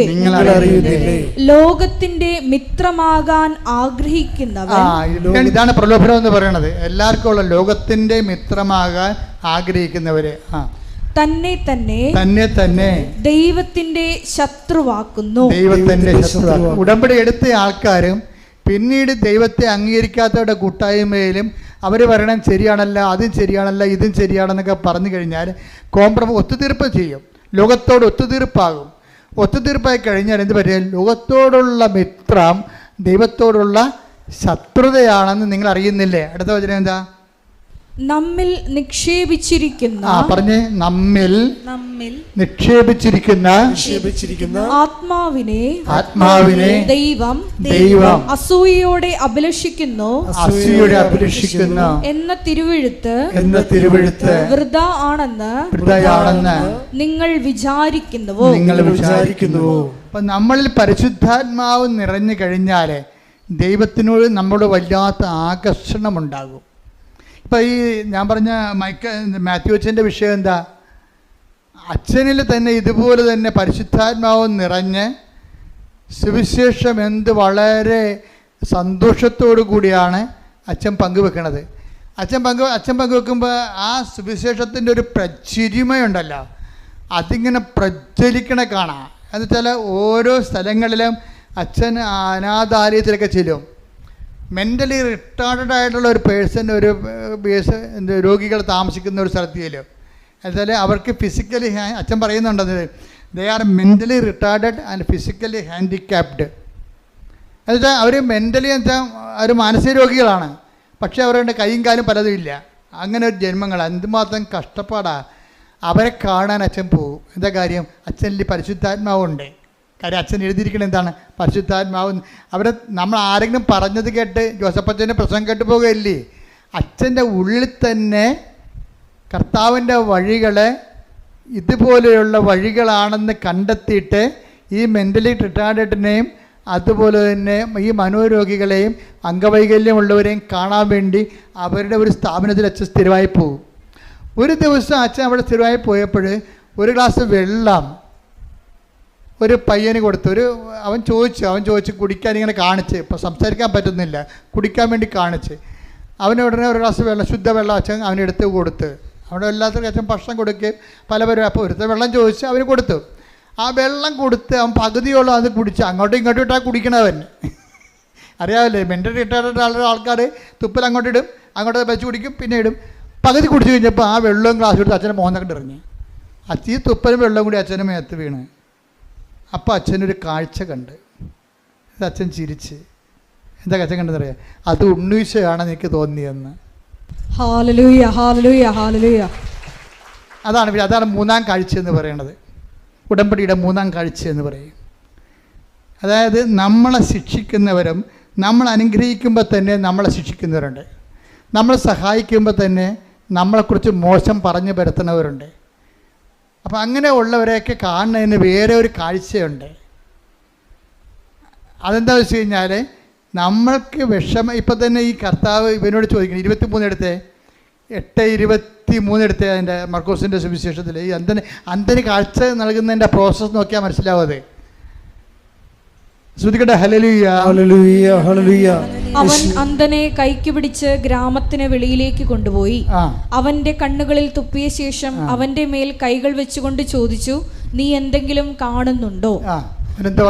നോക്കിയിട്ട് അവൻ പറഞ്ഞു, ഞാൻ മനുഷ്യരെ കാണുന്നുണ്ട്, അവർ മരങ്ങളെ പോലിരിക്കുന്നു, അവൻ മരങ്ങളെ പോലെ ഇരിക്കുന്നു, നടക്കുന്നതായും കാണുന്നു. അപ്പൊ ഇവന്റെ ഒന്നാം കാഴ്ച എന്ന് വെച്ചാൽ ഇവന്റെ കണ്ണുകളിലെ, ഈ അന്ധന്റെ കണ്ണുകളിലെ, ഇവൻ ജന്മനാന്തനൊന്നും അല്ലെന്ന് തോന്നണം. എന്താ കാര്യം, ഇയാൾ മരത്തെ കാണുന്നുണ്ടെന്ന്, മരത്തെ ഇയാൾ കാണുന്നുണ്ടല്ലോ, പണ്ട് ഇയാൾ മരത്തെ കണ്ടിട്ടുണ്ടെന്ന് അർത്ഥം. ഏതോ കാലത്ത് വെച്ച് കാഴ്ച പോയ ആളാണ്. മരത്തെയൊക്കെ വെച്ചൊക്കെ പുള്ളിക്ക് അറിയാം ശരിക്കും. അപ്പോൾ അയാൾ ആദ്യത്തെ കാഴ്ച കർത്താവ് തുപ്പൽ തൊട്ട് ഇവൻ്റെ കണ്ണിൽ വെച്ച്, അത് ഒരു പാരമ്പര്യ ചികിത്സയാണ്. പാരമ്പര്യ ചികിത്സ എന്ന് വെച്ചാൽ അന്നത്തെ ആൾക്കാരൊക്കെ ചെയ്തുകൊണ്ടിരുന്ന, ഈ മിഡിൽ ഈസ്റ്റിലൊക്കെ ചെയ്തുകൊണ്ടിരുന്ന ഒരു സാധാരണ നാട്ടുമരുന്നല്ലേ, വീട്ടുമരുന്നതൊക്കെ പറഞ്ഞ പോലെ ഒരു പാരമ്പര്യ പരിപാടിയാണ് അത്. കർത്താവ് ഇവന് വേണ്ടി എന്തോ ചെയ്യുന്നു, അതാണ് ടൈലറിൻ്റെ ഒക്കെ ഭയങ്കര വ്യാഖ്യാനങ്ങളുണ്ട് ഇതിനെക്കുറിച്ച്. കർത്താവ് ഇവന് വേണ്ടി എന്തോ ചെയ്യുന്നു എന്നുള്ള അവനെ ബോധ്യപ്പെടുത്തുന്നതല്ല. അവർ ഈ കയ്യപ്പ് പ്രാർത്ഥനയും കർത്താവിൻ്റെ കാഴ്ചപ്പെടുത്തലൊന്നും ദൈവിക പ്രവർത്തനത്തെക്കുറിച്ചൊന്നും ഹി ഡസൻ നോ എനിത്തിങ്. അതൊക്കെ മുമ്പ് മറ്റ് പ്രവർത്തനങ്ങൾ അത്രയ്ക്ക് അർത്ഥവത്തല്ലെന്ന് ഇവനെ ബോധ്യപ്പെടുത്തുന്നുണ്ടെങ്കിൽ മറ്റ് മീഡിയംസ് ഉപയോഗിക്കണം. അതിന് കർത്താവ് മറ്റ് മീഡിയംസ് ഉപയോഗിച്ചിട്ട് ഇവനെ ഹീൽ ചെയ്യാൻ ഇവനെ ബോധ്യപ്പെടുത്തുകയാണ്. പക്ഷെ അവൻ പറയുന്നത് കാണുന്നുണ്ട്, പക്ഷേ എന്താ കാണുന്നത്, ഞാൻ മനുഷ്യരൊക്കെ തന്നെ കാണുന്നത്, പക്ഷേ എല്ലാം എങ്ങനെ ഇരിക്കണേ, മരങ്ങളെപ്പോലെ ഇരിക്കണം എന്നാണ് പറയണം, മരങ്ങളെപ്പോലെ ഇരിക്കണം. അപ്പോൾ അത് കഴിഞ്ഞിട്ട് വീണ്ടും ഈശോ തുപ്പലൊന്നും ഇല്ലാതെ ഡയറക്റ്റായിട്ട് കർത്താവിൻ്റെ ശക്തിമുദ്ര അവൻ്റെ കണ്ണുകളിൽ കൈവച്ചിട്ട് പ്രാർത്ഥിക്കും. എന്നിട്ട് പറയും, നീ കണ്ണ് തുറന്നതെന്ന് പറയുമ്പോൾ ഞാനിപ്പോഴെല്ലാം അവൻ പറയും, എന്താ പറയണത്, വ്യക്തമായി കാണുന്നുണ്ടെന്ന് പറയും. അപ്പോഴാണ് ഇവൻ പറയണത്, ഇനിയും കാഴ്ചകൾ നീ കാണും. കാര്യം എന്താ, ഇതൊരു പ്രോസസ്സാണ്, ഇനിയും പ്രോസസ്സാണ്. ഇപ്പോൾ അച്ഛൻ കാഴ്ച കണ്ടില്ലേ, തുപ്പലും വെള്ളമായിട്ട് അച്ഛൻ്റെ മോന്തക്കിട്ട് എറിഞ്ഞപ്പോഴേ അത് കുഞ്ഞാണ്. പക്ഷേ അച്ഛനെ സംബന്ധിച്ചിടത്തോളം അച്ഛൻ എന്താ പറയണത്, അത് ഉണ്ണീശോ അങ്ങനെ കുഞ്ഞും പ്രായത്തിൽ ചെയ്ത പോലെ എനിക്ക് തോന്നിയെന്ന്. അച്ഛൻ ആ കുഞ്ഞിനെ സാന്ത്വനപ്പെടുത്തിയെന്ന്. അതാണ് മൂന്നാം കാഴ്ച. നമ്മളെ ഉപദ്രവിക്കുന്നവരെ ക്രിസ്തുവായിട്ട് കാണുന്നൊരു മൂന്നാം കാഴ്ചയുണ്ട്. ഉടമ്പടി എന്ന് പറഞ്ഞാൽ ഗ്രാമത്തിൽ പ്രവേശിച്ച് കഴിഞ്ഞാൽ നമുക്ക് ഈ കാഴ്ചയൊന്നും കാണാൻ പറ്റത്തില്ല. ഗ്രാമത്തിൽ പ്രവേശിച്ച് കഴിഞ്ഞാൽ ഗ്രാമം പഴയ സാധനമാണ്. അവിടെ നമ്മളെ വീണ്ടും തന്നതുപോലും ഇല്ലായ്മയായിട്ട് അവർ പറയത്തുള്ളൂ. അതുകൊണ്ടാണ് നിൻ്റെ അനുഭവങ്ങളെ ഒരിക്കലും പന്നികളുടെ മുമ്പിൽ വിതരരുതെന്ന് പറയും. അതാണ് പ്രശ്നം. ഗ്രാമത്തിൽ പന്നി ഉണ്ടല്ല, കർത്താവിനെ അറിയാത്തവരും ഉദരം തന്നെ ദൈവമായിട്ടുള്ള ആൾക്കാരുണ്ട്. അപ്പോൾ അവർക്ക് വേറെ ഒന്നും മനസ്സിലാകത്തില്ല. ബുദ്ധിയും യുക്തിയും മാത്രമേ ഉള്ളൂ ലോകത്തെന്ന് പറഞ്ഞിരിക്കുന്നവർ. ബുദ്ധി തന്നെ ദൈവമായിട്ടുള്ളവരുണ്ട്. അവർക്ക് ദൈവത്തിൻ്റെ അടയാളങ്ങൾ മനസ്സിലാവത്തില്ല. അപ്പോൾ അതുകൊണ്ടാണ് പറയണത്, ഇങ്ങനെയുള്ളവരുമായിട്ട് ആവശ്യമില്ലാത്ത തർക്കിക്കാനൊന്നും പോകണ്ടെന്നാണ് പറയണത്. എന്താ കാര്യം, നീയും നിൻ്റെ ദൈവവും ദൈവാനുഭവങ്ങളും അതേക്കുറിച്ച് നിനക്ക് ബോധ്യം കിട്ടിയിട്ടുണ്ടെങ്കിൽ ആ ബോധ്യത്തിൽ നീ എന്താ ചെയ്യേണ്ടത്, വളരണം. ബോധ്യത്തിൽ വളരണം. അപ്പോൾ ഈശോ വളരെ കൃത്യമായ രീതിയിലാണ് പറയുന്നത്. അതായത് നമ്മുടെ വളർച്ച എന്ന് പറയണത് മറ്റ് വ്യക്തികളിലെ, പ്രത്യേകിച്ച് പണ്ട് നമ്മളെ വേദനിപ്പിക്കുകയും നമ്മൾ കേൾക്കുമ്പോൾ വേദനയും ബുദ്ധിമുട്ടും വെറുപ്പും വൈരാഗ്യവും അമർഷവും തോന്നിയിരുന്ന സ്ഥാനത്ത് ദയയും നന്മയും വിശ്വസ്തതയും ആത്മസമയം പോലെ പരിശുദ്ധാത്മാവിൻ്റെ ഫലങ്ങളാൽ പ്രചോദിപ്പിക്കപ്പെടുന്ന ഒരു പെരുമാറ്റ ശൈലി രൂപീകരിച്ച് തോന്നിക്കഴിഞ്ഞാൽ നീ മൂന്നാം കാഴ്ചയിലായി. ഉടമ്പടിയുടെ മൂന്നാം കാഴ്ച അതാണ്. ഗ്രാമത്തിൽ പ്രവേശിക്കരുതെന്ന് പറയുമ്പോഴേ അതിൻ്റെ അർത്ഥം ദൈവത്തിൻ്റെ പക്ഷം ചേർന്ന് ദൈവത്തിൻ്റെ അരൂപിൽ ജീവിക്കണമെന്നാണ്, ജീവിതം തുടരണമെന്നാണ്. അല്ലാതെ 90 ദിവസം കഴിഞ്ഞു ഞാൻ എൻ്റെ ഉടമ്പടി അവസാനിച്ചു ഇനി അച്ഛനെ കണ്ടാൽ മാത്രം മതി എന്ന് പറയരുത്. ഉടമ്പടി അതുക്കും മേലെയാണ്. ശ്രുതിക്കട്ടെ ഹല്ലേലൂയ. ഹല്ലേലൂയ ഹല്ലേലൂയ ഹല്ലേലൂയ ഹല്ലേലൂയ മഹത്വം മഹത്വം ആരാധന ആരാധന ഹല്ലേലൂയ ഹല്ലേലൂയ ഈശ്വര ആരാധന ഹല്ലേലൂയ ഹല്ലേലൂയ മഹത്വം ആരാധന ആരാധന ഹല്ലേലൂയ. എല്ലാവരും എഴുന്നേൽക്കുക. ഈശ്വര ആരാധന ഹല്ലേലൂയ ഹല്ലേലൂയ. സമാപന പ്രാർത്ഥനയ്ക്ക് പ്രവേശിക്കുകയാണ്. രോഗസൗഖ്യ പ്രാർത്ഥനയും ജീവിത ദുരിത തടസ്സങ്ങൾക്കെതിരെയുള്ള ദൈവിക ശക്തിപ്രാർത്ഥനയുടെ സമയമാണ്.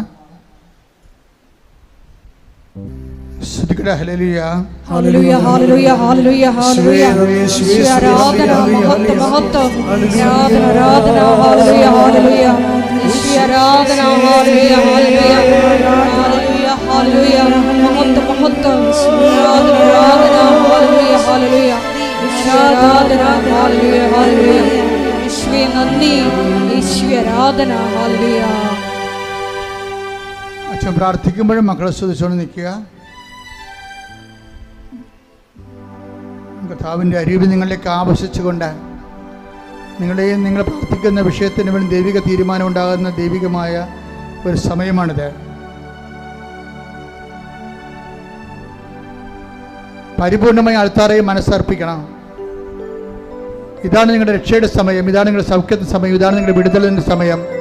വിശ്വസ്തയുടെയും വിശ്വാസത്തോടെയും നേടിയെടുക്കാൻ വേണ്ടി കർത്താവിന്റെ തിരുസേന ഭയത്തോടെയും വിറയലോടെയും നിൽക്കട്ടെ. ശ്രുതികട്ടെ. ഹല്ലേലൂയ ഹല്ലേലൂയ ഹല്ലേലൂയ ഹല്ലേലൂയ മഹത്വം മഹത്വം ആരാധന ആരാധന ഹല്ലേലൂയ ഹല്ലേലൂയ ഹല്ലേലൂയ യേശുവേ ആരാധന ഹല്ലേലൂയ ഹല്ലേലൂയ ഹല്ലേലൂയ യേശുവേ നന്ദി. ഹല്ലേലൂയ ആരാധന ഹല്ലേലൂയ.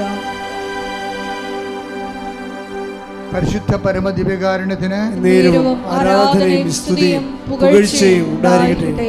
ഏറ്റു പ്രാർത്ഥിച്ച കർത്താവായ ദൈവമേ, കർത്താവായ ദൈവമേ, അന്ധന് കാഴ്ച നൽകിയവനെ, അന്ധന് കാഴ്ച നൽകിയവനെ, ചെകിടന് കേൾവി നൽകിയവനെ, ചെകിടന് കേൾവി നൽകിയവനെ, ഊമന് സംഭാഷണം നൽകിയവനെ, ഊമന് സംഭാഷണ ശക്തി നൽകിയവനെ, മഹോരോഗ്യം സുഖപ്പെടുത്തിയവനെ, മഹോദരോഗിയെ സുഖപ്പെടുത്തിയവനെ, തളർവാരോഗ്യം സുഖപ്പെടുത്തിയവനെ, തളർവാദരോഗിയെ സുഖപ്പെടുത്തിയവനെ, മരിച്ചവനെ ഉയർപ്പിച്ചവനെ, മരിച്ചവനെ ഉയർപ്പിച്ചവനെ, നിന്റെ തിരുനാമത്തിന് തിരുനാമത്തിന് സ്തോത്രം ചെയ്യുന്നു. കർത്താവേ, നിന്റെ തിരുമുറിവാർന്ന വലതുകരം, തിരുമുറിവാർന്ന വലതുകരം, അനുഗ്രഹത്തിന്റെ വലതുകരം, അനുഗ്രഹത്തിന്റെ വലതുകരം, ആണിപ്പെടുതാർന്ന അത്ഭുതകരം, ആണിപ്പഴുതാർന്ന അത്ഭുതകരം, നിന്റെ തിരുമുറിവാർന്ന വലതുകരം, നിന്റെ തിരുമുറിവാർന്ന വലതുകരം, അനുഗ്രഹത്തിന്റെ അത്ഭുതകരം, അനുഗ്രഹത്തിന്റെ അത്ഭുതകരം, ആണിപ്പെടുതാർന്ന അഭിഷേകരം, ആണിപ്പഴുതാർന്ന അത്ഭുതകരം, എന്റെ ശിരസിൽ വെക്കണമേ, എന്റെ ശിരസിൽ വെക്കണമേ.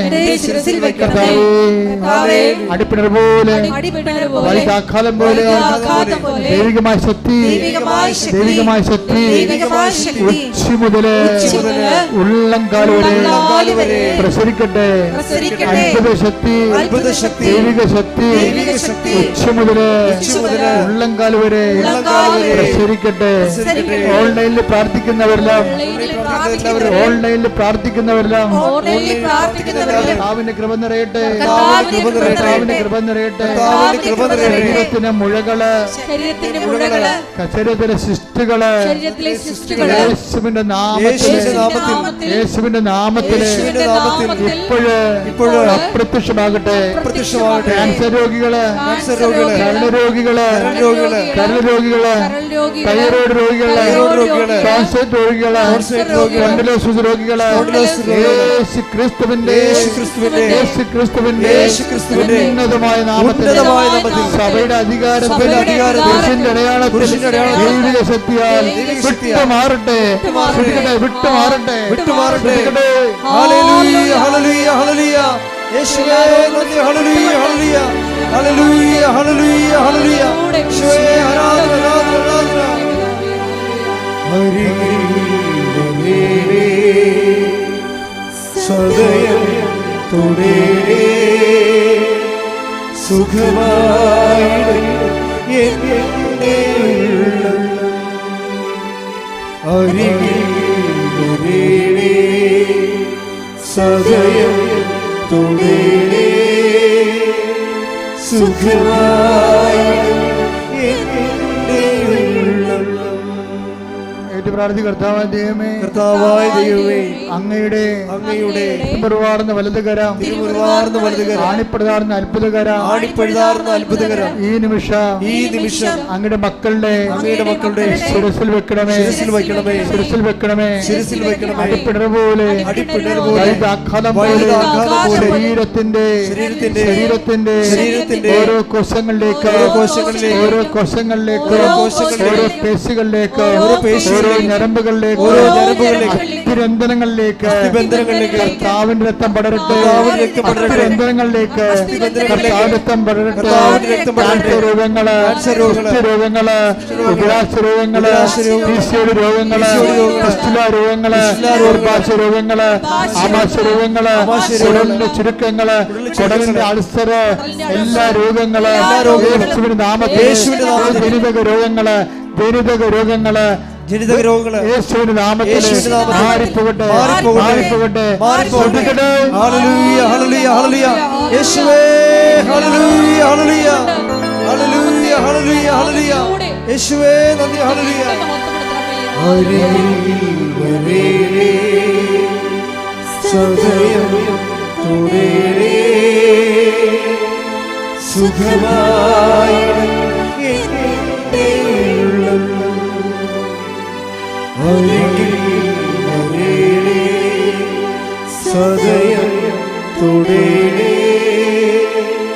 സുഖമായി എൻ്റെ ഉള്ളം. പരിശുദ്ധ പരമ ദിവ്യകാരുണ്യത്തിന് പരിശുദ്ധ പരമ ദിവ്യകാരുണ്യത്തിന് പരിശുദ്ധ പരമ ദിവ്യകാരുണ്യത്തിന് ശിരസ് വെച്ചുകൊണ്ട് സ്തുതിക്കട്ടെ. ഹല്ലേലൂയ ഹല്ലേലൂയ ഹല്ലേലൂയ ഹല്ലേലൂയ. കർത്താവേ, നിന്റെ ഉന്നതമായ നാമത്തിന് സ്വന്തം ചെയ്യുന്നു. ജോലിയില്ലാത്ത മക്കൾ പ്രാർത്ഥിക്കുന്നുണ്ട് കർത്താവേ. വീടില്ലാത്തവര്, വഴിയില്ലാത്തവര്, സർട്ടിഫിക്കറ്റുകൾ ലഭിക്കാത്തവര്, വിവാഹം ഒത്തുവരാത്തവര്, കർത്താവ് ഒത്തുവന്ന് വിവാഹം കർത്താവേ വിടുവിച്ച് കർത്താവേ ഡൈവേഴ്സായി പോകുന്നവര്, കുടുംബക്കോടതി കേസിരിക്കുന്നവര്, സ്ഥലത്തിൻ്റെ കേസുകൾ, അതുപോലെ തന്നെ പല ഭാഗോടമ്പയുടെ കേസുകൾ കർത്താവ്, പലതരത്തിൽ വിദേശ ജോലികൾ നഷ്ടപ്പെടുന്നവര്, വിസ നഷ്ടപ്പെടുന്നവര്, വിസ പുതുക്കി കിട്ടാത്തവര്, കർത്താവ് അവിടെ PR ലഭിക്കാത്തവർ, നാട്ടിൽ കർത്താവ് ജോലിയില്ലാത്തവർ, ഗവൺമെൻറ് ജോലിയും അതുപോലെ നാട്ടിലുള്ള മറ്റ് പ്രൈവറ്റ് സ്ഥാപനങ്ങളിൽ ജോലി ചെയ്യുന്നവർ, അവിടെ ഉണ്ടാകുന്ന പിരിമുറുക്കങ്ങൾ, അവ മുതൽ ജോലി നഷ്ടപ്പെടുന്ന അവസ്ഥകൾ, ഓരോ വിഷയങ്ങൾ കർത്താവ് പഠിച്ചുകൊണ്ടിരിക്കുന്ന കുഞ്ഞുങ്ങൾ, കുഞ്ഞുങ്ങൾ, SSLC പരീക്ഷ എഴുതിക്കൊണ്ടിരിക്കുന്ന മക്കൾ, അതുപോലെ തന്നെ ബോർഡ് എക്സാം എഴുതിക്കൊണ്ടിരിക്കുന്ന മക്കൾ, മറ്റ് ഉന്നത പരീക്ഷകൾ, മറ്റ് പരീക്ഷകൾ, അതുപോലെ ബോർഡ് എക്സാം, അതുപോലെ തന്നെയുള്ള ഓരോ പരീക്ഷ, നൈപുണ്യ പരീക്ഷകൾ, മത്സര പരീക്ഷകൾ, യോഗ്യതാ പരീക്ഷകൾ അറ്റൻഡ് ചെയ്തുകൊണ്ടിരിക്കുന്നവർ, അത് പരാജയപ്പെട്ടു പോയവർ, പലവട്ടം പരാജയപ്പെട്ടു പോയവർ, സങ്കടപ്പെട്ട് ജീവിക്കുന്നവർ, എല്ലാവരും തടസ്സങ്ങൾ യേശുവിന്റെ നാമത്തിൽ മാറിപ്പോകട്ടെ. അഭിഷേകം വിശുദ്ധയുടെ വിജ്ഞാനത്തിന്റെ വിജയത്തിന്റെ ആത്മാവിനാൽ അഭിഷേകം ചെയ്യട്ടെ. ഹല്ലേലൂയ ഹല്ലേലൂയ ഹല്ലേലൂയ. യേശുവേ നന്ദി. ഹല്ലേലൂയ ഹല്ലേലൂയ ഹല്ലേലൂയ. യേശുവേ ആരാധന ആരാധന ആരാധന. ഹല്ലേലൂയ ഹല്ലേലൂയ ഹല്ലേലൂയ ഹല്ലേലൂയ ഹല്ലേലൂയ ഹല്ലേലൂയ. യേശുവേ നന്ദി. ഹല്ലേലൂയ ഹല്ലേലൂയ ഹല്ലേലൂയ ഹല്ലേലൂയ.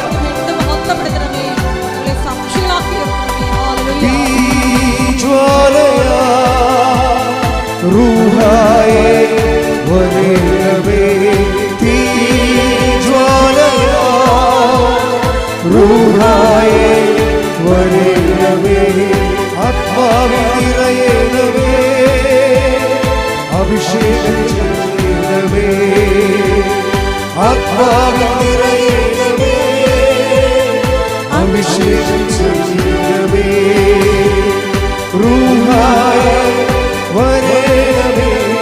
അഭിഷേകം ചെയ്യണമേ. റൂഹായേ വരേണമേ. അഭിഷേകം ചെയ്യണമേ. എല്ലാവരും മുട്ടാൻ നിൽക്കുക.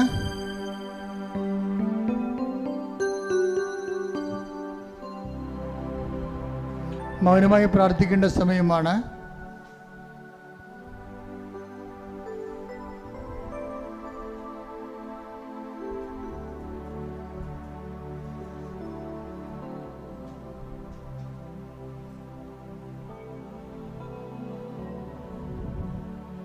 സമാപന ആശീർവാദത്തിന് സമയമാണ്. ഒരിക്കൽ കൂടി മരിയൻ ഉടമ്പടിയിൽ സമർപ്പിച്ചിരിക്കുന്ന എല്ലാ വിഷയങ്ങളും ദൈവമാതാവിൻ്റെ മധ്യസ്ഥയിൽ ദിവ്യകാരുണ്യ സന്നിധിയിൽ സമർപ്പിച്ച് നമുക്കൊരു നിമിഷം മൗനമായിട്ട് പ്രാർത്ഥിക്കാം. കൊളോസസ് 3:10 തിരുവചനം അനുസരിച്ചുകൊണ്ട് പഴയ മനുഷ്യനെ അവൻ്റെ ചെയ്തികളോടുകൂടെ നിഷ്കാസനം ചെയ്ത് സൃഷ്ടാവിൻ്റെ പ്രതിച്ഛായയ്ക്കൊത്തവിധം നവീകരിക്കപ്പെട്ട പുതിയ മനുഷ്യനെ ധരിക്കുവാൻ ഈശോയെ ഈ ആരാധനയിലൂടെ ഞങ്ങൾക്ക് കൃപ നൽകണമേ എന്ന് ഒരു നിമിഷം പ്രാർത്ഥിക്കാം. യാക്കോബ് ശ്ലീഹായുടെ ലേഖനത്തിലൂടെ ഞങ്ങൾ ശ്രവിക്കുകയായിരുന്നു പിതാവായ ദൈവത്തിൻ്റെ മുമ്പിൽ നിഷ്കളങ്കമായ ഭക്തി എന്താണെന്ന്.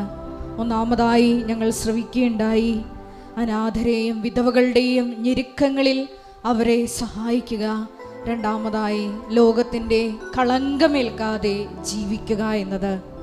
ഈശോയെ, മരിയൻ ഉടമ്പടി എടുത്തിരിക്കുന്ന ഞങ്ങളെല്ലാവരും ക്രിസ്തു കൈമാറ്റത്തിലൂടെയും കാരുണ്യ പ്രവർത്തനങ്ങളിലൂടെയും എല്ലാം ഈശോയെ നിൻ്റെ സ്നേഹം ലോകത്തിന് കൈമാറി ലോകത്തിൻ്റെ കളങ്കമേൽക്കാതെ ക്രിസ്തു സാക്ഷികളായി അന്ത്യം വരെയും ജീവിക്കുവാൻ ഞങ്ങളെ അഭിഷേകം ചെയ്യണമേ എന്ന് പ്രാർത്ഥിച്ചുകൊണ്ട് നമുക്ക് ശിരസ്സ് നമിച്ച് ദിവ്യകാരുണ്യനാഥൻ്റെ ആശീർവാദം സ്വീകരിക്കാം.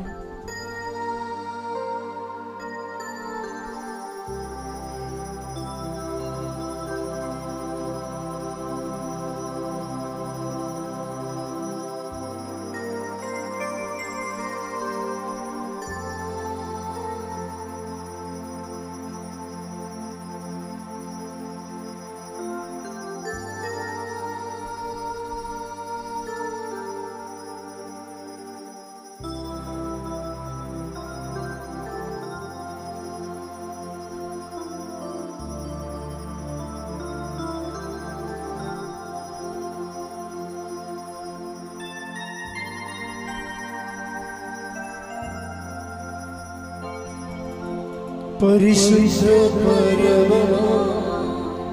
ദിവ്യകാരുണ്യമേ, ഇന്നുമെന്നും അങ്ങേക്കാരാധന.